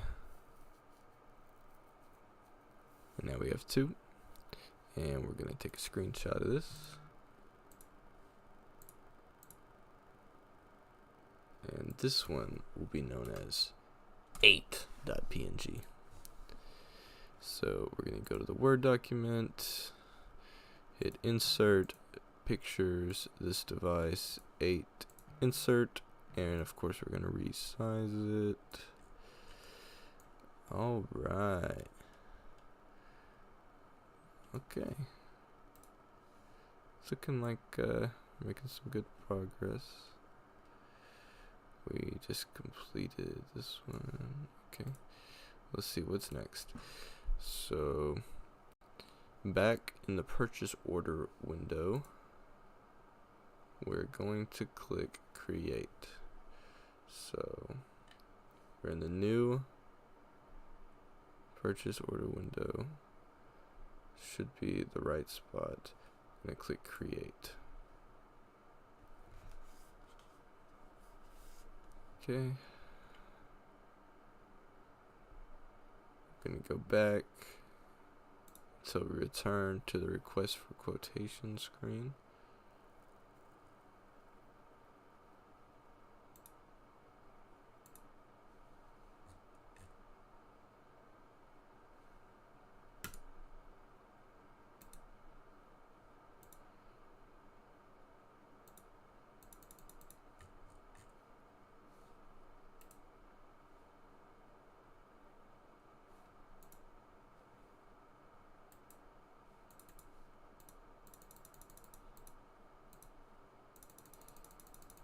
Okay, this doesn't appear to be good.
Okay, might have had an issue with the filming. I have not moved on in the steps. Let's see. Go back to manage RFQ. There we go. Had a little bit of issues with the internet. We'll find everything. RFQ.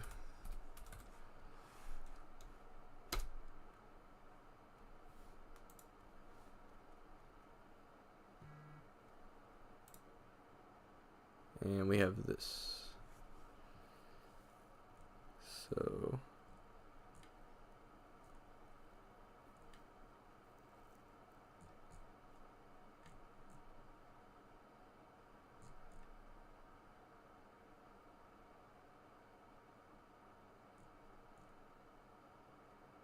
we'll take a picture of this and we'll put it in Word. Sorry if that was hard to follow. I'm doing this as a live stream, and the stream stopped for a moment because of my internet. So hopefully we didn't miss anything. It should all still be here. So we're going to save that as 9, and then we're going to open up the Word document. Ooh, we might have missed a step. Uh-oh. Take a screenshot. Okay, let's see. So record your purchase order number into a Word document. Okay. Oh, okay. So our purchase order number is this. So we'll get that and we'll put that in the Word document. Okay. And I like to make mine blue. Put it at size 16 and bold it. It's already bolded. Okay. That's what we need to do. Okay. So we're all good. So that picture was actually not necessary. Now we're on step 11. My favorite step. Step 11.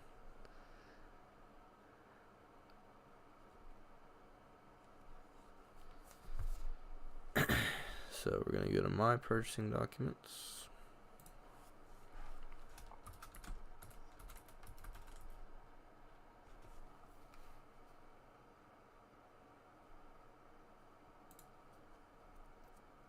My purchasing document items. The app provides you with an overview of all purchase requisitions, purchase orders, goods, receipts, and supplier invoices. In the supplier field, enter mid star and then your special numbers and to find your supplier. Mid. My supplier is not mid. Okay. My supplier's chain link.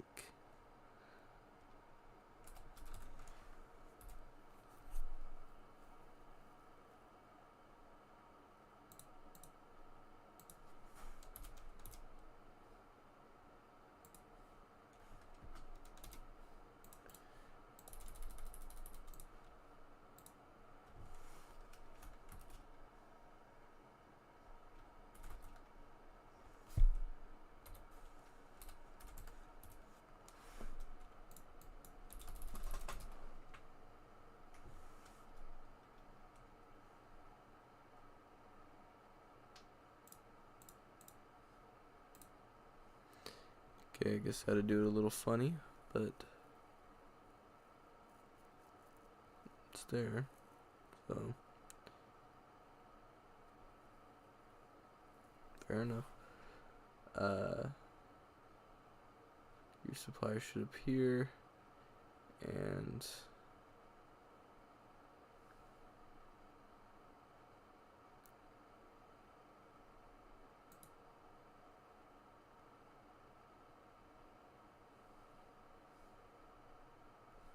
okay.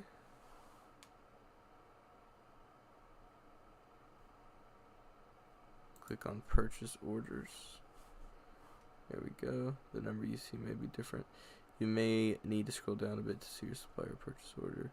And we'll take a screenshot of the purchase orders and we'll put it into the Word document.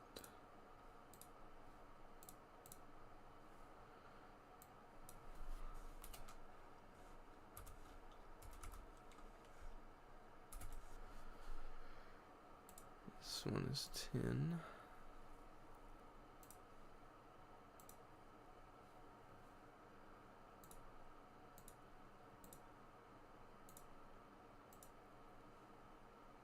And I'll just shrink it down a little bit.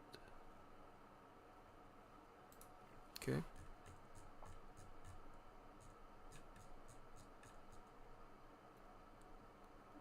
Now we can move on.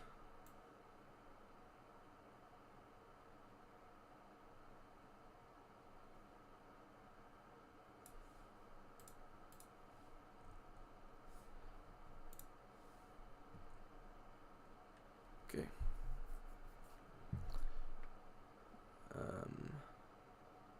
Now what we're gonna do is gonna look for post goods receipt for purchasing document.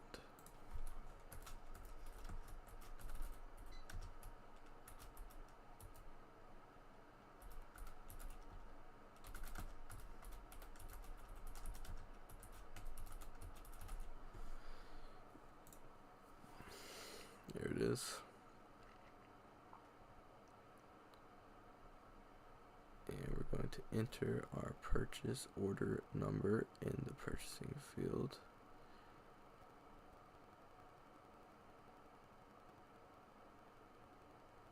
Okay, so to find it, we're going to click F4. And we're going to type in our business number. Click go. Okay, so it looks like I have two.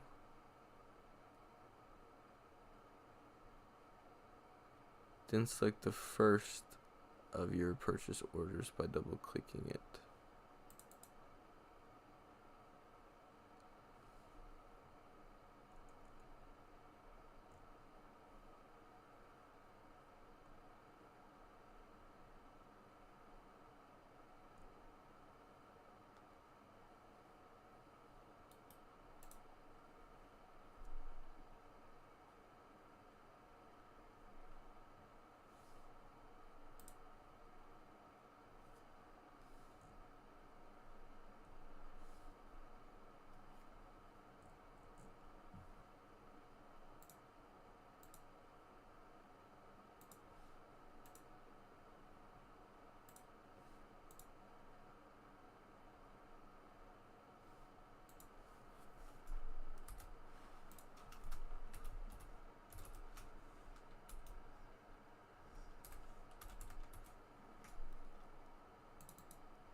Okay, so select TG as a trading location.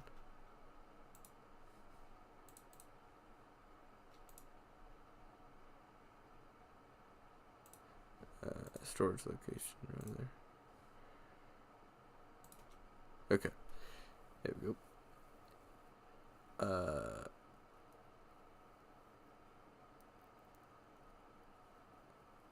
Note the inventory levels for this trading are shown in each storage type. Leave the second line item blank until next delivery. Okay. I'm sorry, what?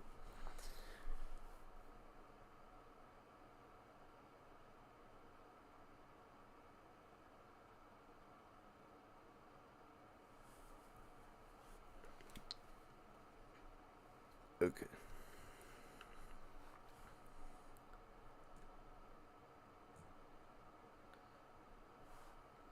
Since you have split your purchase order, you should see two lines with 100 pieces in this step. You will only process the first delivery, therefore click the arrow at the end of this first row to check all entries.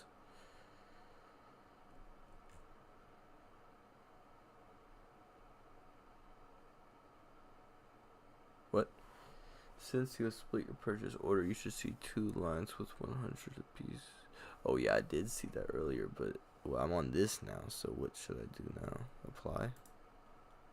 Okay. Therefore, click the arrow.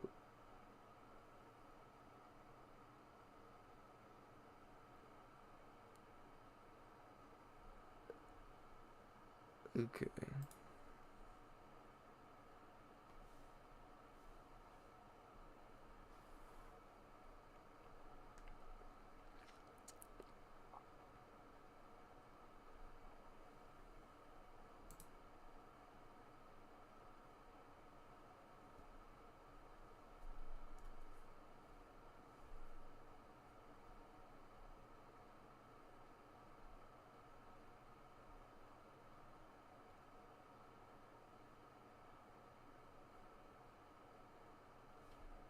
So we're going to change the stock type to quality inspection. And complete checkbox is not active. Activating this now will prevent the second delivery from being accepted. So we'll take a screenshot of the goods receipt and paste it So is this what we're taking a screenshot of?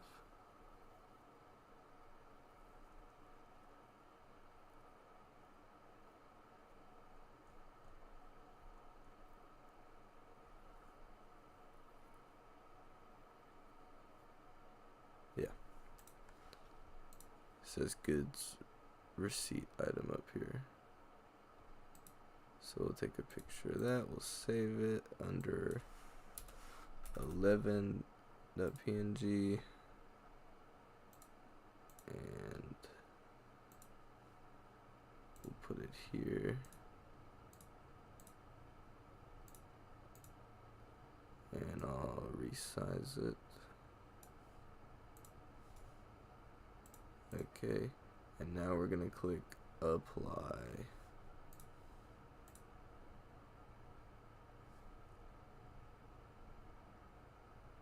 We're going to click post. And we have some numbers. I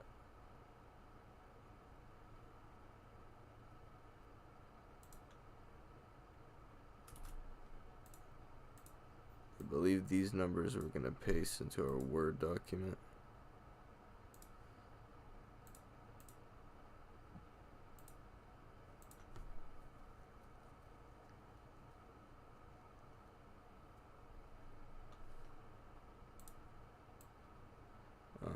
Now it doesn't ask for the numbers per se, it asks for the message. So I'm going to put the whole message in there just to be safe.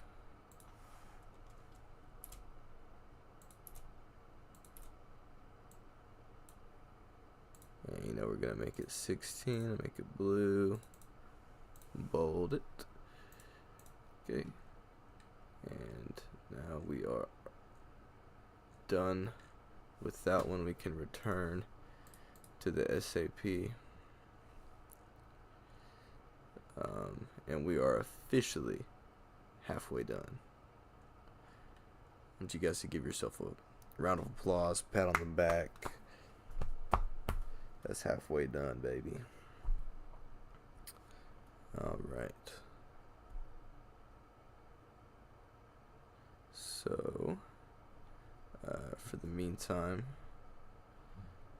I'm going to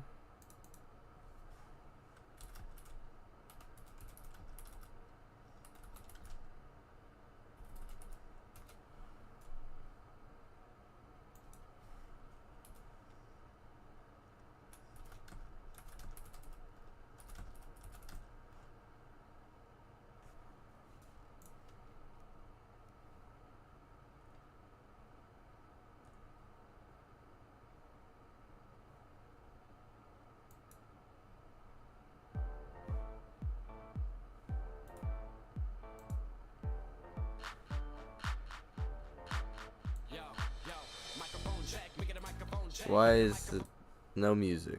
No music for y'all. I'm going to be right back. Everybody take yourself a break.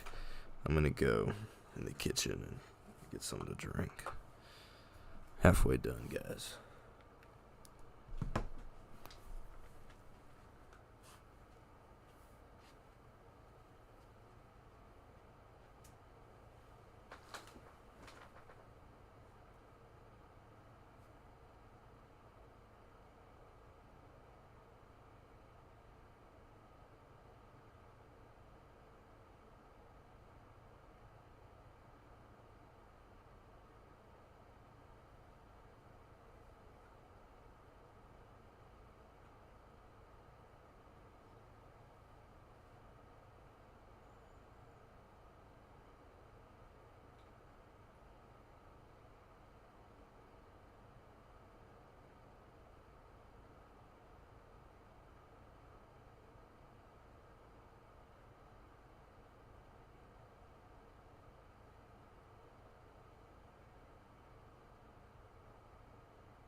Alright, everybody. I'm back.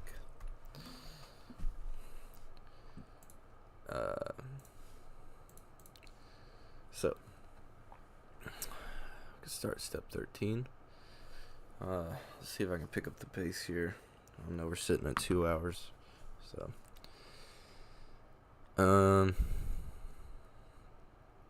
go to materials management, warehouse, supervisor, and stock. Single material, if not already defaulted in, enter your material. I'm gonna do that. CHLK 1730. There it is. Okay, we can see something happened.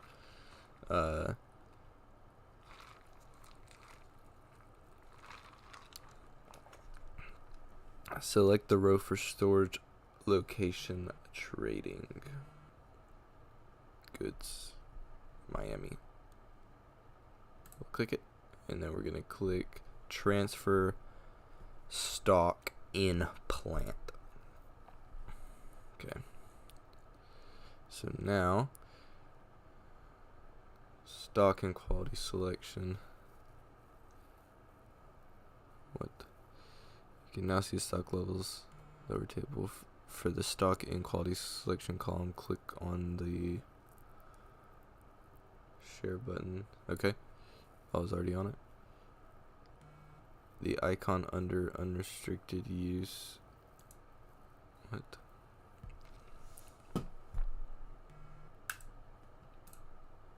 Oh. Okay.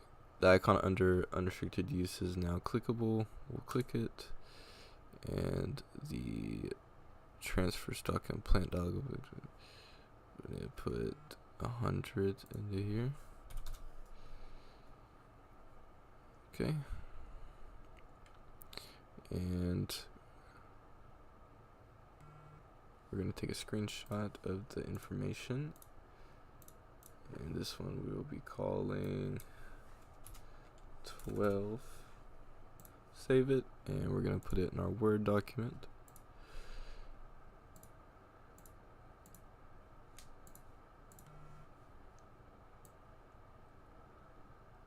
Okay. And now we can click the button that says post. And then we get this message, and we're just going to copy it, and we're going to put it into the Word document. And you know I like to put it blue, size 16, and bold it. Okay. And we can just click OK to close the message. And now we can click the SAP button. And we're back. Okay. Page 50.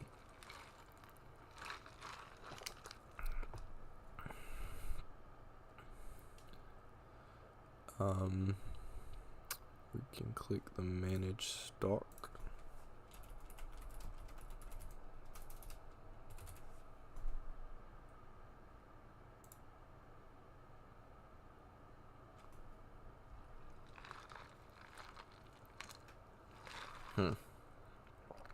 Okay, maybe not. Okay, we can go to materials management, good receipts clerk.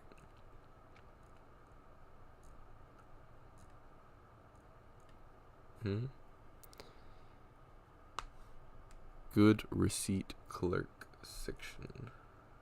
Okay, found it. Click manage stock. There we go. And then we're gonna choose Miami.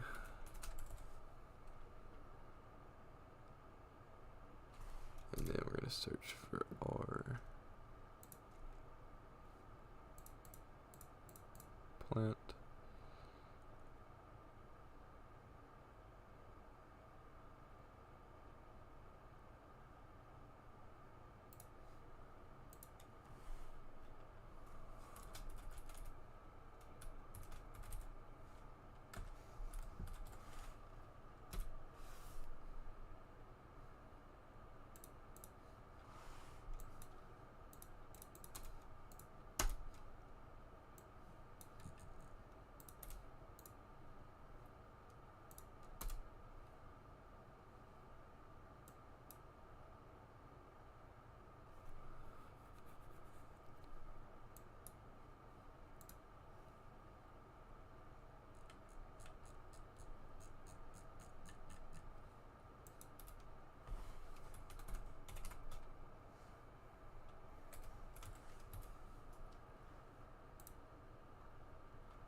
Okay, we found it. In the search field, we will put our number.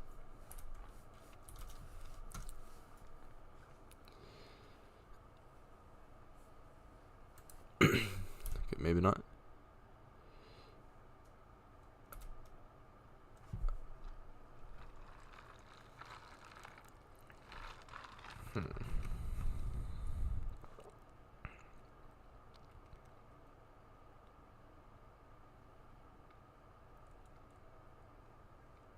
Okay. We were just a little bit ahead of the tutorial. We're just a little bit ahead. Okay, should be good here. You can display more details about the stock of the chain lock. To do so, click Stock, Single Material. Click down here. At the bottom of the screen, this will give you detailed information about the stock of your chain lock and different plants. Click this stock history icon.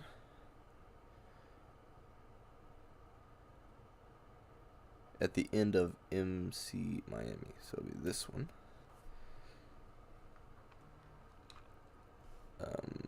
Okay. So what we're gonna do is we're gonna take a screenshot of that,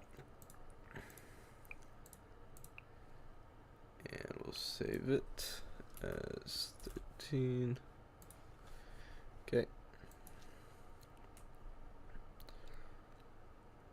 And we'll go paste it into our Word document. Gosh, I'm getting too many text messages.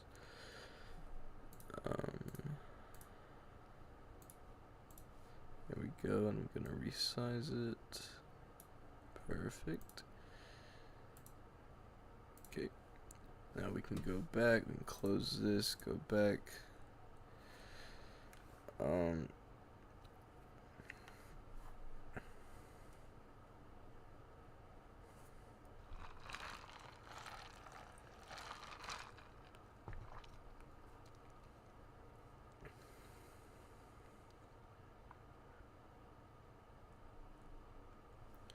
Okay, we're gonna need to go back to the materials management and find the AP account section, and then create supplier invoice.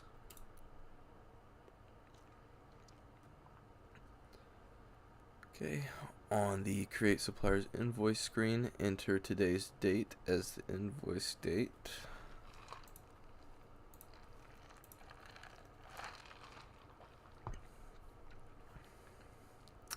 Check your company code.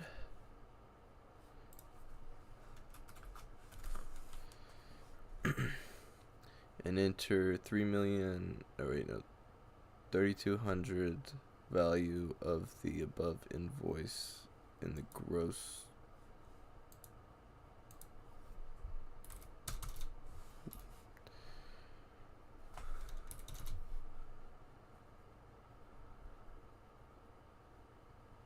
Okay. Enter invoice as the reference. Okay, so invoice 00504.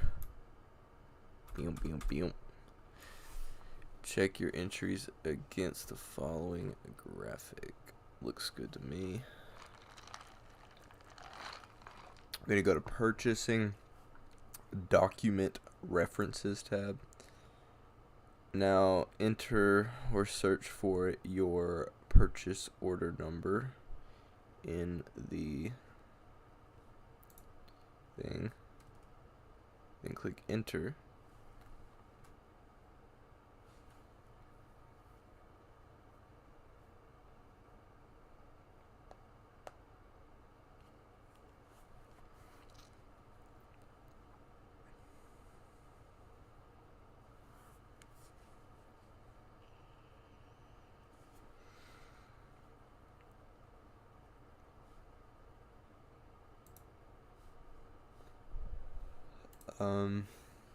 Let's see. What was our purchase order number? Is it anywhere in our pictures?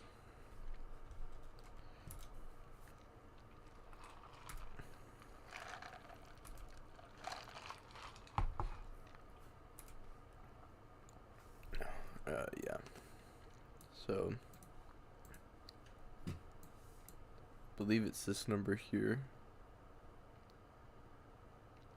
So I'll just put that number in there. 450000484. Okay.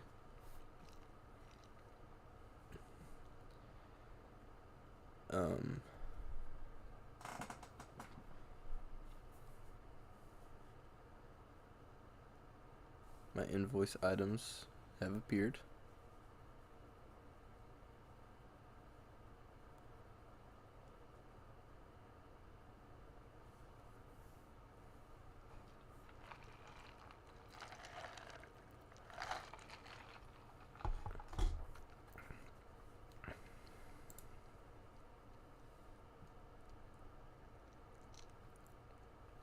The tax code, I'm gonna put XI.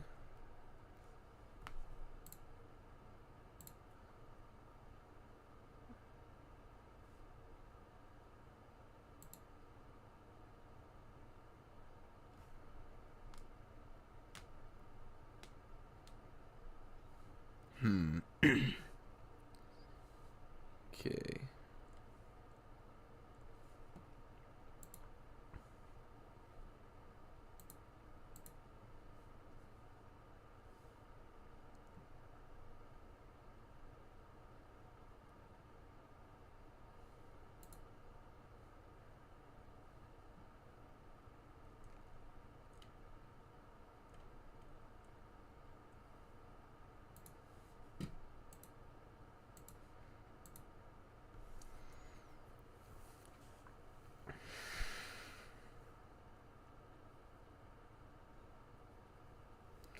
So I'm not seeing anything about tax jurisdiction.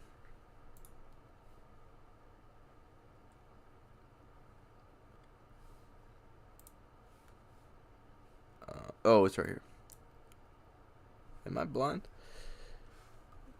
Wow. You'd think I would have saw that. Okay. So TX and a lot of zeros. Okay. At the top of the page, you can see the balance is 0. Does not appear to be the case here. My balance is more than that.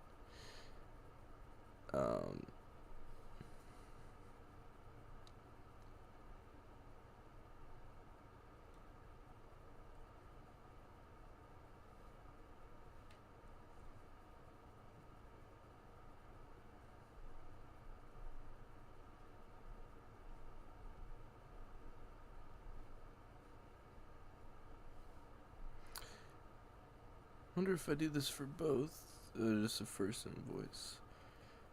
Okay, so we hit enter.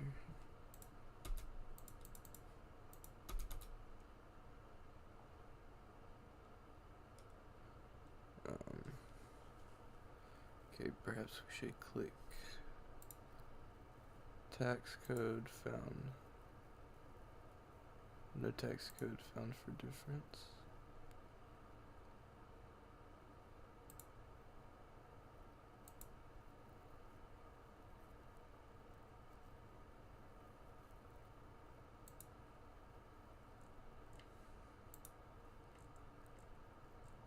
Okay, seems we have an issue here.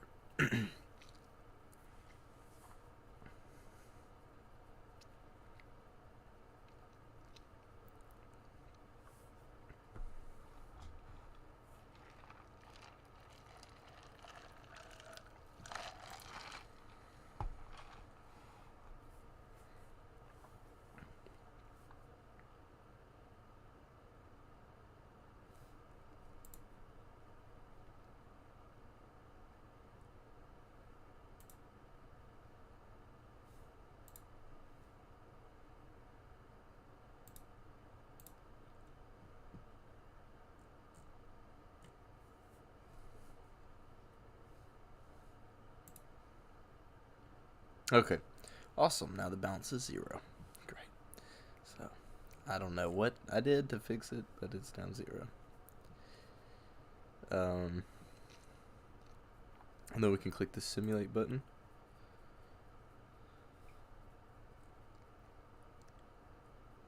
And we'll take a screenshot of this screen.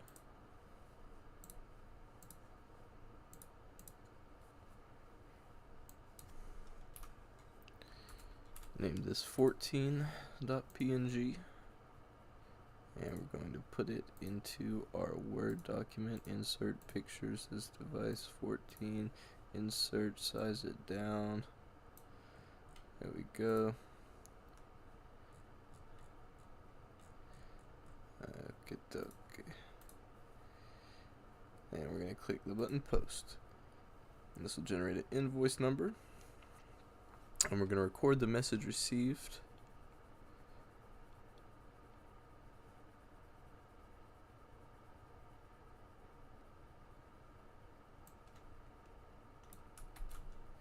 And we're going to put that into our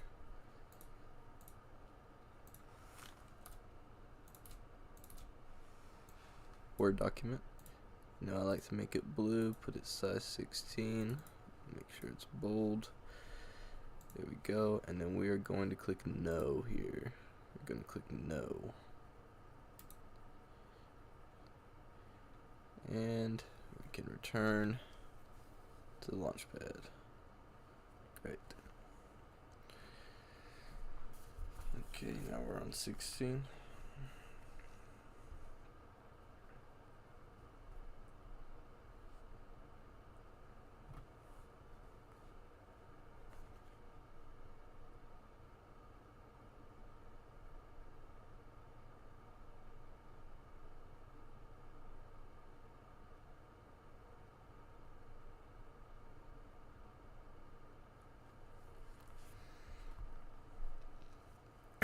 We're going to go to materials management and the inventory supervisor spot right here, and my purchasing document items professional. Okay.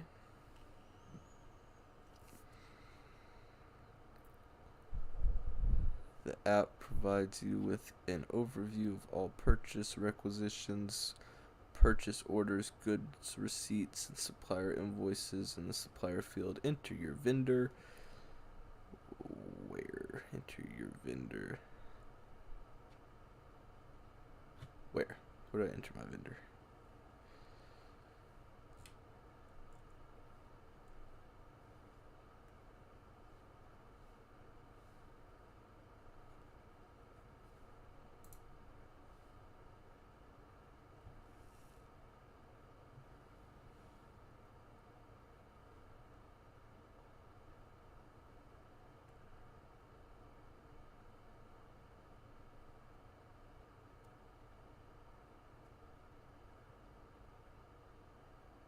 Gonna enter it under supplier.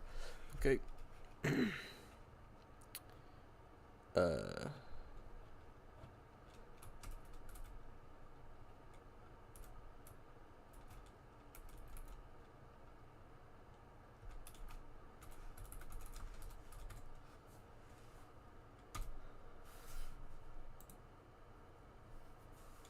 What's the problem?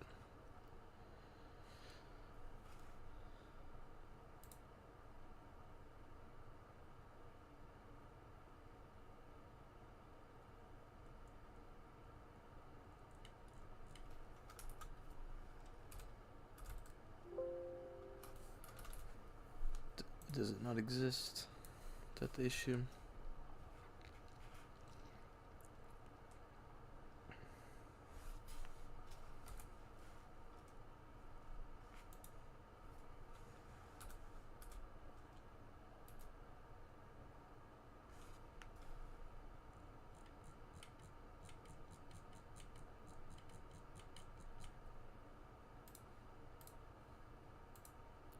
Some of this stuff you gotta just work around. You gotta find a way. So we found a way. We're gonna click go, and we found it. Choose a tab, purchase something. what does it say? Purchase orders. You need to scroll down a bit. No. In the purchase order items, click settings icon and delivered quantity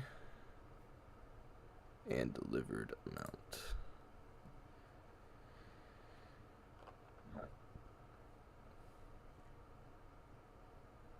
Okay, then we're gonna click OK.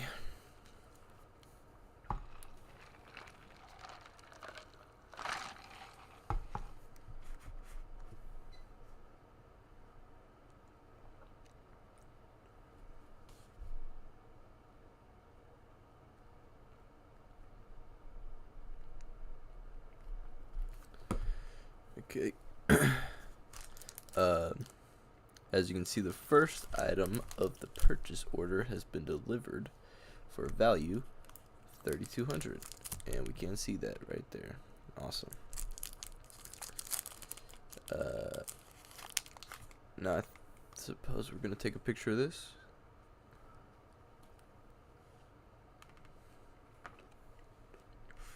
Okay.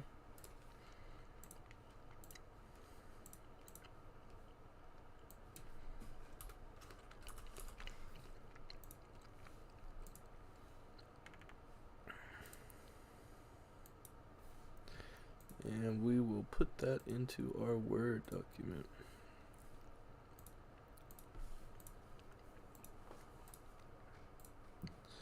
Resize it.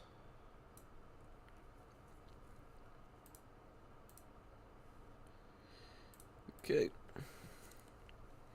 Now choose the tab, page, good receipts.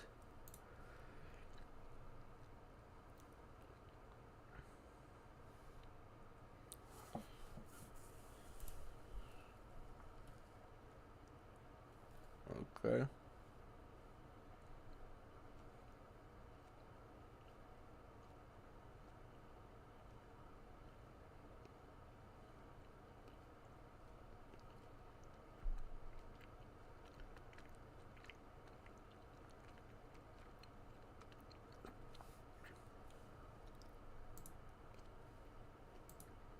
Supplier invoices.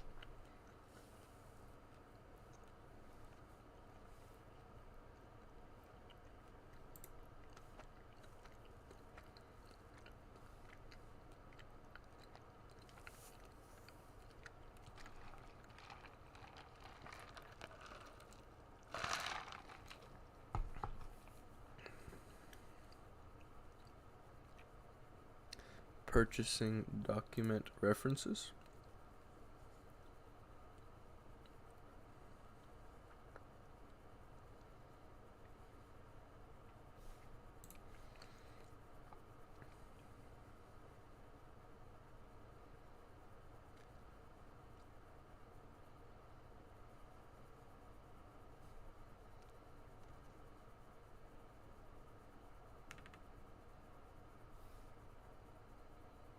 Now click the arrow. Okay.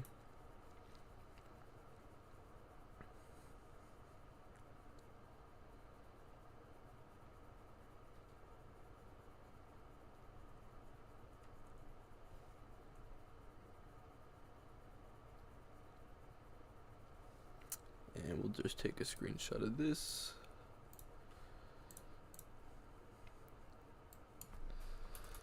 That will be R16 PNG. And we will put it in our Word document.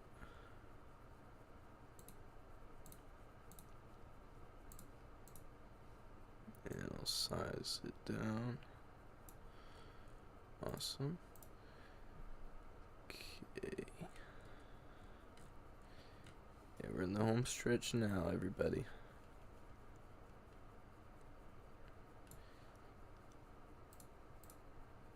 And we can click the SAP button to return to the Fiori Launchpad. Now we can go to Materials Management, Material Documents Overview. Be the Inventory Supervisor right there.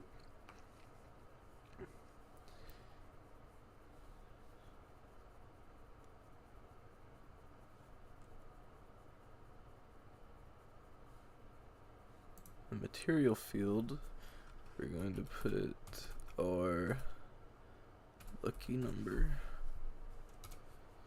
Okay.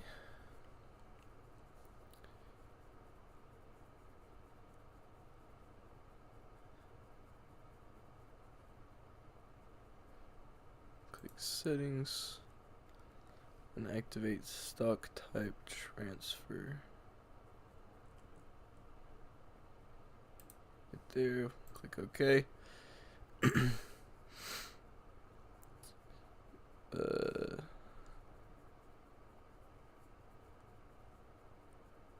So now we can see two documents.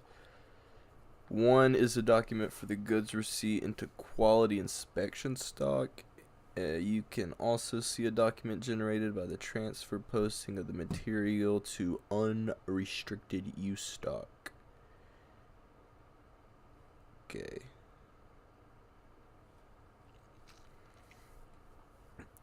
Identify the line with stock type transfer, unrestricted use stock. That's this one. Click this line. You can now see the general information for the document. We're going to click the Items tab. Information shown here is related to the transfer posting you carried out earlier when changing the stock type. And answer the Word document. What goods movement type number is indicated for the transfer posting?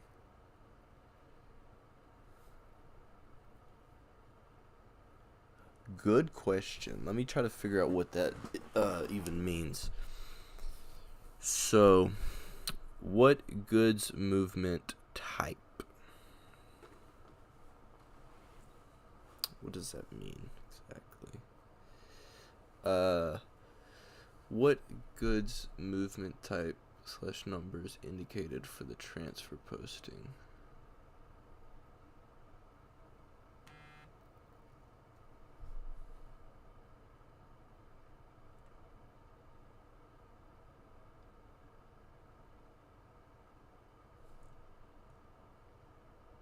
Oh, okay. So what goods movement type? This is your answer. Goods movement type right there. The movement type is TF quality to unrest, and then the number is the 321. And so you're going to go put that in there as 17.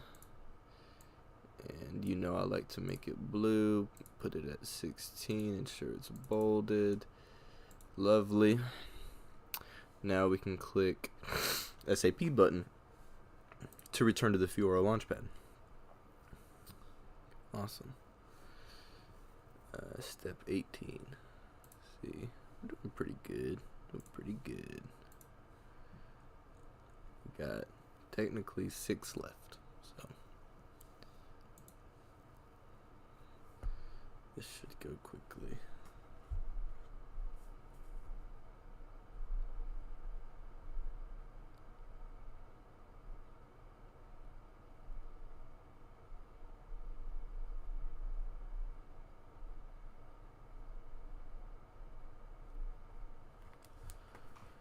Okay, so we're gonna go to the materials management, and in the goods receipt clerks section,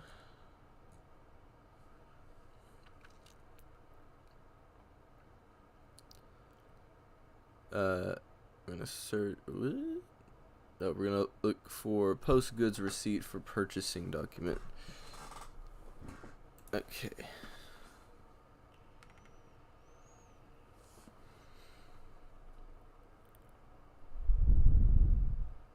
So we're going to enter our PO number in the purchasing document. What is our PO number?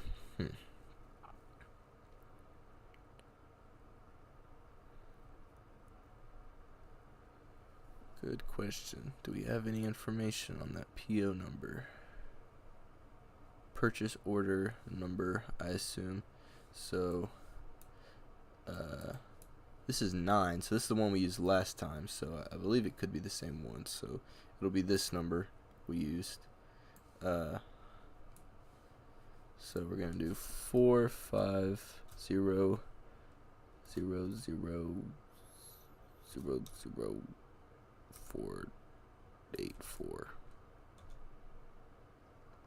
All right, there we go.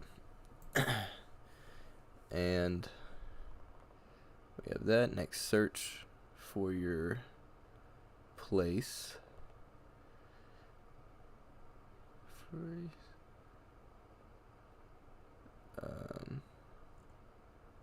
What are we searching for exactly? I found it, I believe. No,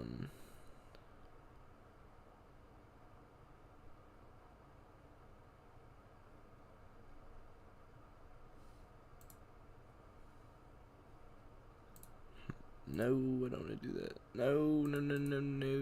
Okay.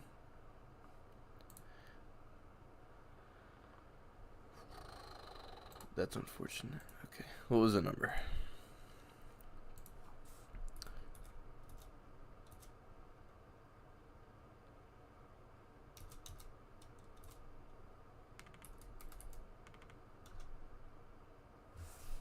Okay. So we got the PO. Next, search for your thing. Can we just...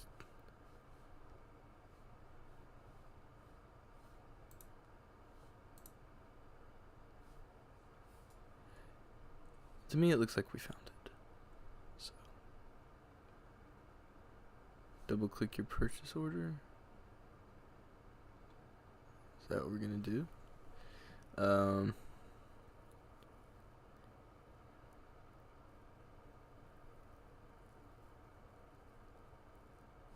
Okay, I'll double click it. And now we're here for storage location. We'll put trading goods. Select the delivery completed checkbox. Take a screenshot of your goods receipt information and paste it. Okay, that part was a little bit confusing, but I am sure this is what they're asking for. So put 17. Okay. And I'll hit insert on my Word document, this device, 17. There we go. Okay. Now we should just be looking for the success message. We're going to click the apply button. And we're going to click the post button. And here's our message. Just going to highlight that. And I'll paste it into my Word document. Make it look pretty. Highlight it all. Make it blue. As you know, I like to make it blue. Make it bold. Awesome. Now we can click OK and return to the SAP Fiora Launchpad. And next thing we're going to do is we're going to go to Material Management, go down to the Goods Receipt Clerk, Manage Stock, and for the drop down menu, we're going to click DC Miami, and then for the material, we're going to put our CHLK1730, enter, and we found it. Search locations, trading goods. Okay.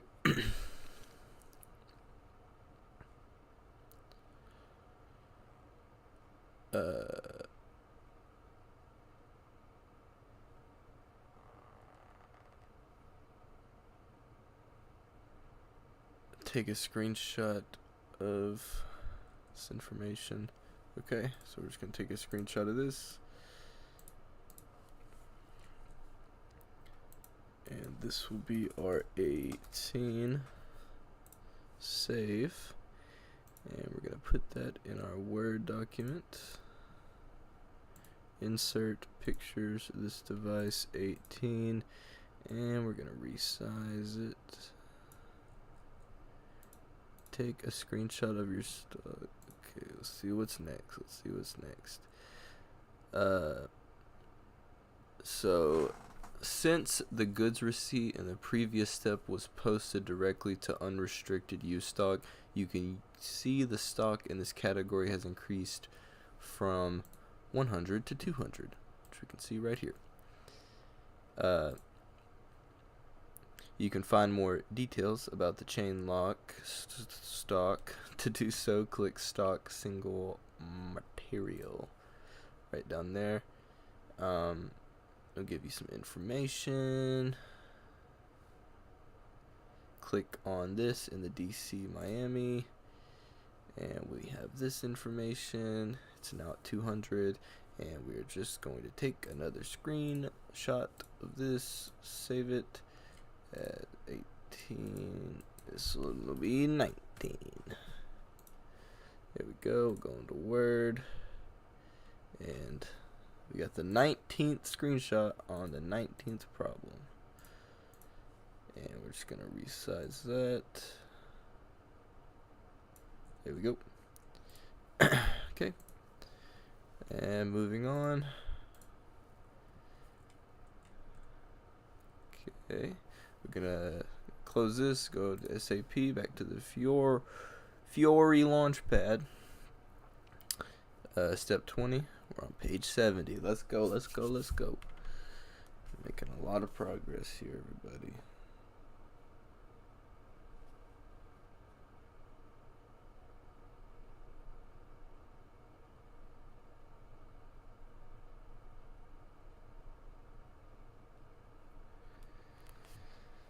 Okay. So, what we're going to do now is we are going to go to materials management, and then AP accountant, and then create supplier invoice right there. On the create supplier invoice screen, enter today's date, so as the invoice date, so we'll just do that. And verify the company code. It's correct. In the gross amount field, enter 3,200 USD. So gross invoice amount. Yes. So 3,200. And then enter invoice as the reference. The reference is going to be invoice 00515. And I wonder if we're putting these stars or if we're putting our number. I'm just gonna put the stars because I think I did last time. You might want to go ahead and put your number, just in case there's a problem. It makes it easier to find. I might have just screwed myself with this, but we'll see how it goes. If you've been following along step by step, we probably don't have anything to worry about just putting the stars, but because it hasn't said anything. Like normally when it has the 3 or the pound, the hashtags, when it has the 3 hashtags, you're supposed to put your own number, but it usually does like remind you or mention it. But in the invoice, I don't know if it really matters. We'll see what happens. It's whatever. So you will fill the invoicing party the same way you filled in your invoicing party. What? Whatever. Choose the purchasing document references tab right here. Now enter or search for the number of your purchase order. Okay, so might be helpful to write that down because this seems to come up a lot. Minus 504500000484. Lovely. Choose the purchasing document. And click enter.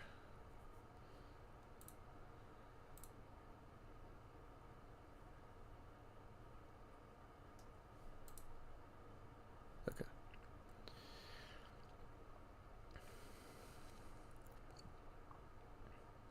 Both items will appear under the purchasing document references area. The second line item should already be selected as it is. For the second line item, we're going to do the same thing. For the tax code, we're going to put XI, so input tax, and the tax jurisdiction will be TX 0, 0, 0, 0. You just hit tab and it'll automatically fill it in. It's a trick. In the document header, you can see the balance is 0. That's correct. Then we can click simulate. Now we will take a screenshot of this screen.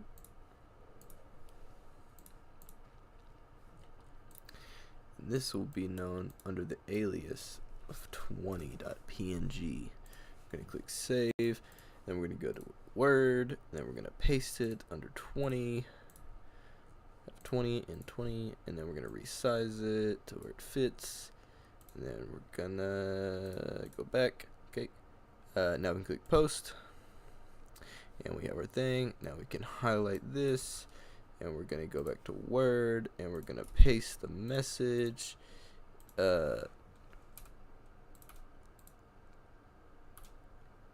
And I'm going to highlight it, make it blue like you guys know I like to do. Make sure it's bold. And then we're going to click the No button. And then it will return us to the SAP Fiori Launchpad. Alright, 21. We're going to go to Materials Management like we're already at in the AP Accountant section. And we're going to find Post Outgoing Payments.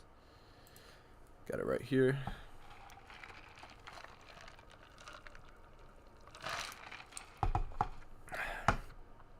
And choose US00 Global Bike as the company code.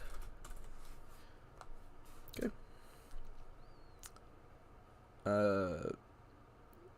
For posting date and journal entry date, enter today's date. For reference, enter the invoice. Ooh.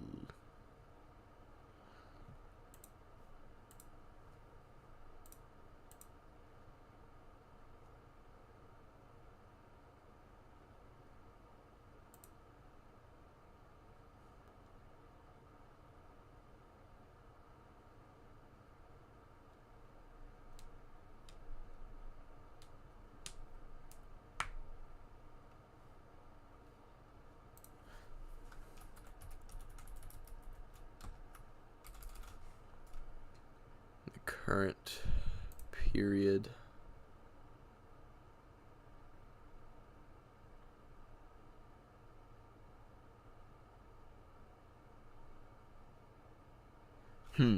So says for posting date in journal entry date, enter today's date. For reference, enter invoices #### and the current period.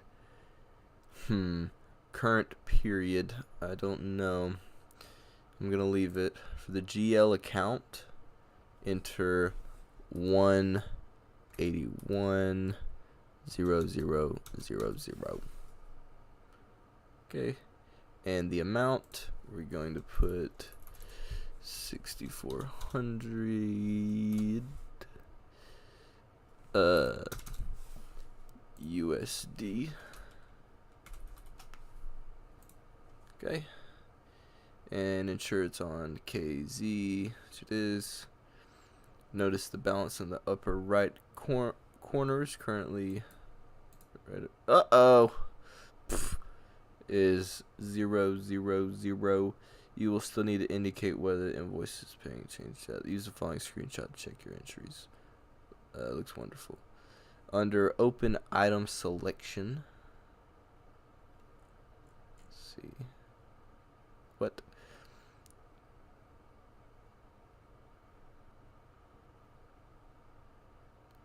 Okay.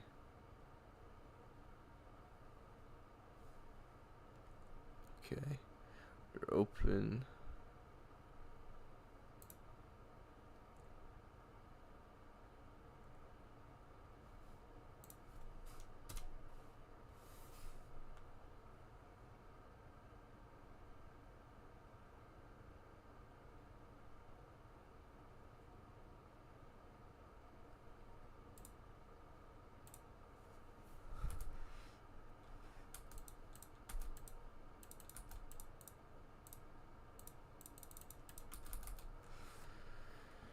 Seems we've run into a problem.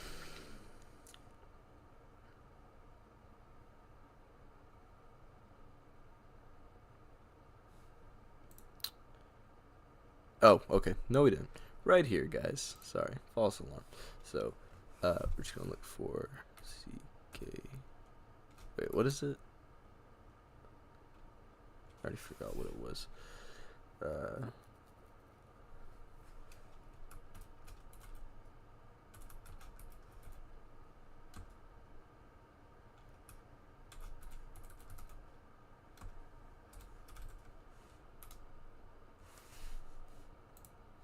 There we go. And we're going to click show items. There we go. And our balance is now higher. It was a second ago. I don't know why. In the open items pane, you see your invoices for your 2 deliveries. And we're going to take a screenshot of your supplier's open items, and we're going to paste it into our Word document. So we're going to click that, and this one will be 21.png. So, what am I doing? We're going to go to the Word, we're going to hit insert, pictures, this device, 21, insert. I'm going to shrink it. Oh.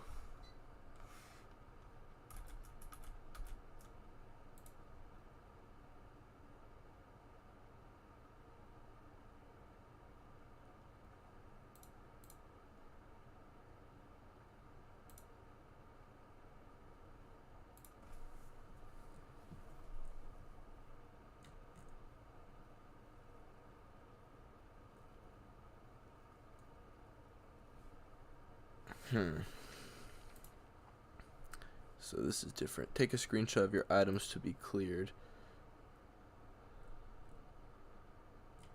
Okay, so this actually has a different name in my document. Here it says take a screenshot of your supplier's open items and paste it into your Word document. But on my Word document it says take a screenshot of your items to be cleared. So it appears this is the same thing because these are items to be cleared. I don't know what the change in vernacular is about, but I'm going to go ahead and still use it. There we go, and I'll shrink it to the right spot, and we're just going to move on. Since you want to pay both bills together, click clear buttons for both lines. Clear, clear. And there we go. Now the invoices have been selected for payment. The displayed balance is now 0. Click the simulate button. And now it simulates. We're going to take a screenshot of the cleared simulation. And this one will be 22. Okay. And we're going to go back to the Word document. Yeah, and we're going to paste that in there.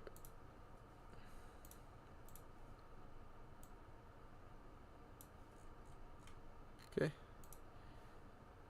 And then we're going to click post. And record document number assigned after posting. So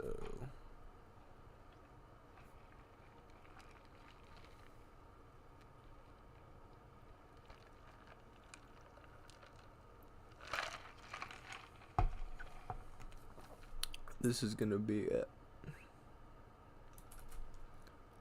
Really, number is this? So I'll do the whole thing just to be safe, so I know what I'm looking at. And I'm gonna paste that. You know, I like to make it blue. You guys know how I do. 16. I'm sure it's bold. All right, guys, we're really about done here. So we're gonna click SAP button to go back to the Fiori Launchpad, the SAP Fiori Launchpad. What we're gonna do is we're gonna go to Materials Management, Head of Accounting, Display Superior Supplier Balance. Okay.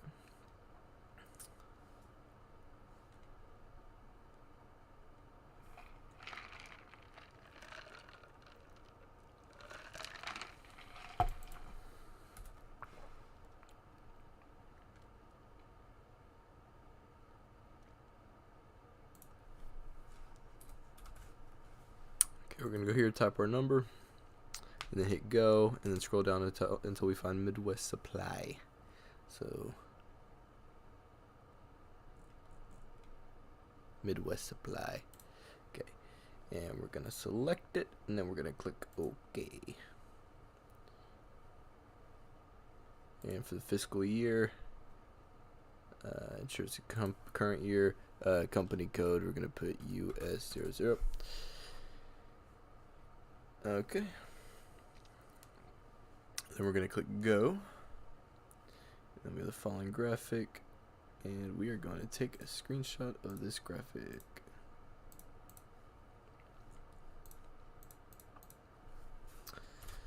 Oop. That'll be 23.png. Okay. Insert image 23. Insert that in there, and we'll go back, and then click the total value under the credit column. Okay.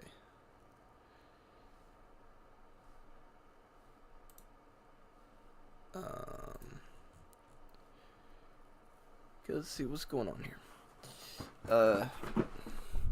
Click the total value under the credit column. I would click that right there. Okay. And to drill down to the transactions that created the balance, you should see 2 invoices. And we're just going to take a screenshot of these invoices right here.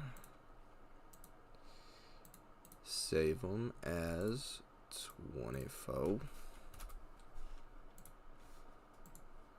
Okay, and we'll paste that into our Word document. Insert pictures, this device, 24, and I'll shrink it down a bit. Alrighty. Now we'll hit SAP to return. Now we're going to see Material Management. We're going to go to Inventory Supervisor, right here.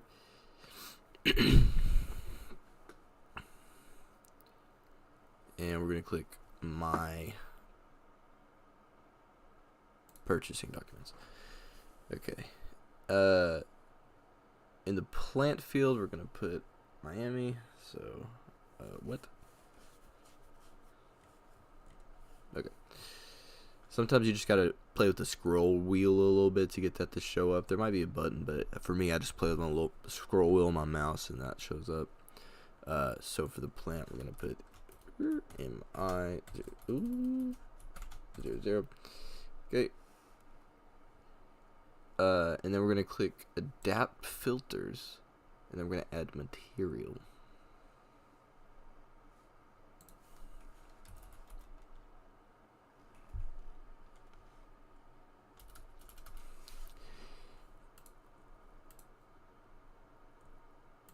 Okay, so what you're going to do, you're going to click My Purchasing Document Items and then Material. And then click the checkbox, and then we're going to put in CHLK 17. There we go. And then we're going to click OK, and then we're going to click Go. And then here we go, our Midwest Supply has appeared. Our supplier, and click Purchase Orders right here. And as you can see, No more quantities are displayed under next delivery. Okay. Click goods receipts. Okay, now we see 100.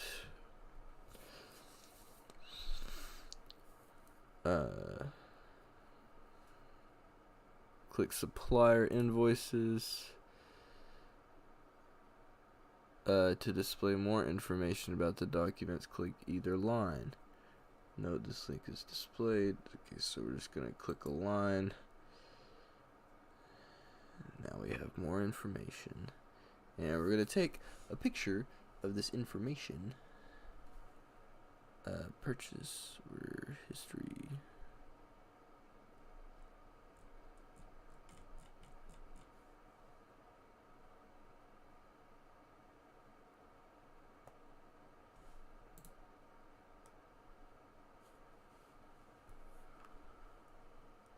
We're going to click this button.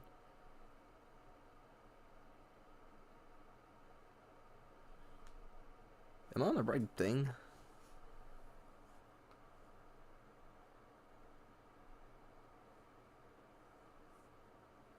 Yeah, this is right.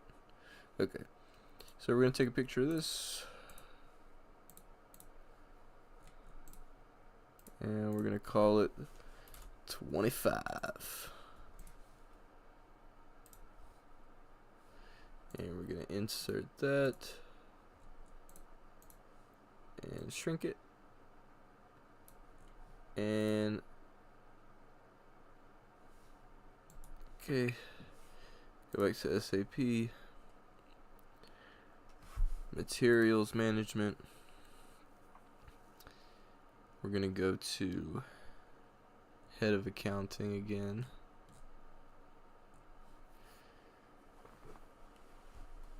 We're going to go to balance sheet income right here. And the display.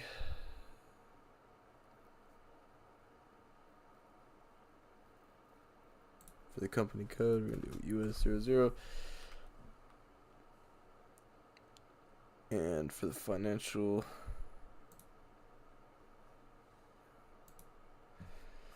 what are we doing?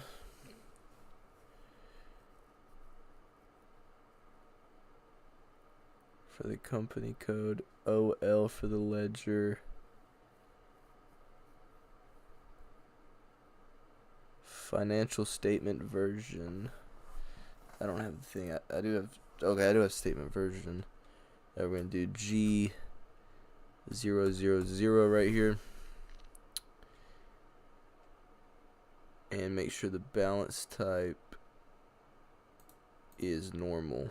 Statement type is normal. Actual. And in period is current period and year. Comparison period is 1 year ago. That's correct. Currency should default to USD as it does. And we're going to click the go button. Okay, now we have this. We're going to take a quick screenshot of this. Save as. This will be our 26.png. Save. And then we're going to paste that into our Word document. Insert pictures, this device, 26. And we'll shrink that down some. Okay. And we're going to return to the Fiori Launchpad. And it appears we have finished it. Me personally, I have take a screenshot of your scorecard and paste it into the Word document. I'm not sure what that is, what she's talking about here. Scorecard. So, I don't know. That's under a thing called Learning Snacks, so I'm not too sure what that's about. Guess I won't be taking part in that because I'm not aware of what that is. But there you have it. This should have finished your SAP case study. And I know it was a long ride, and I know I was probably talking slow and we were learning at the same time, but you know, skip around, play it in 2x speed. You know, everything you need there. So, all right. Thanks for watching, and if this does help you, please leave a comment, leave a like, and might do another one of these.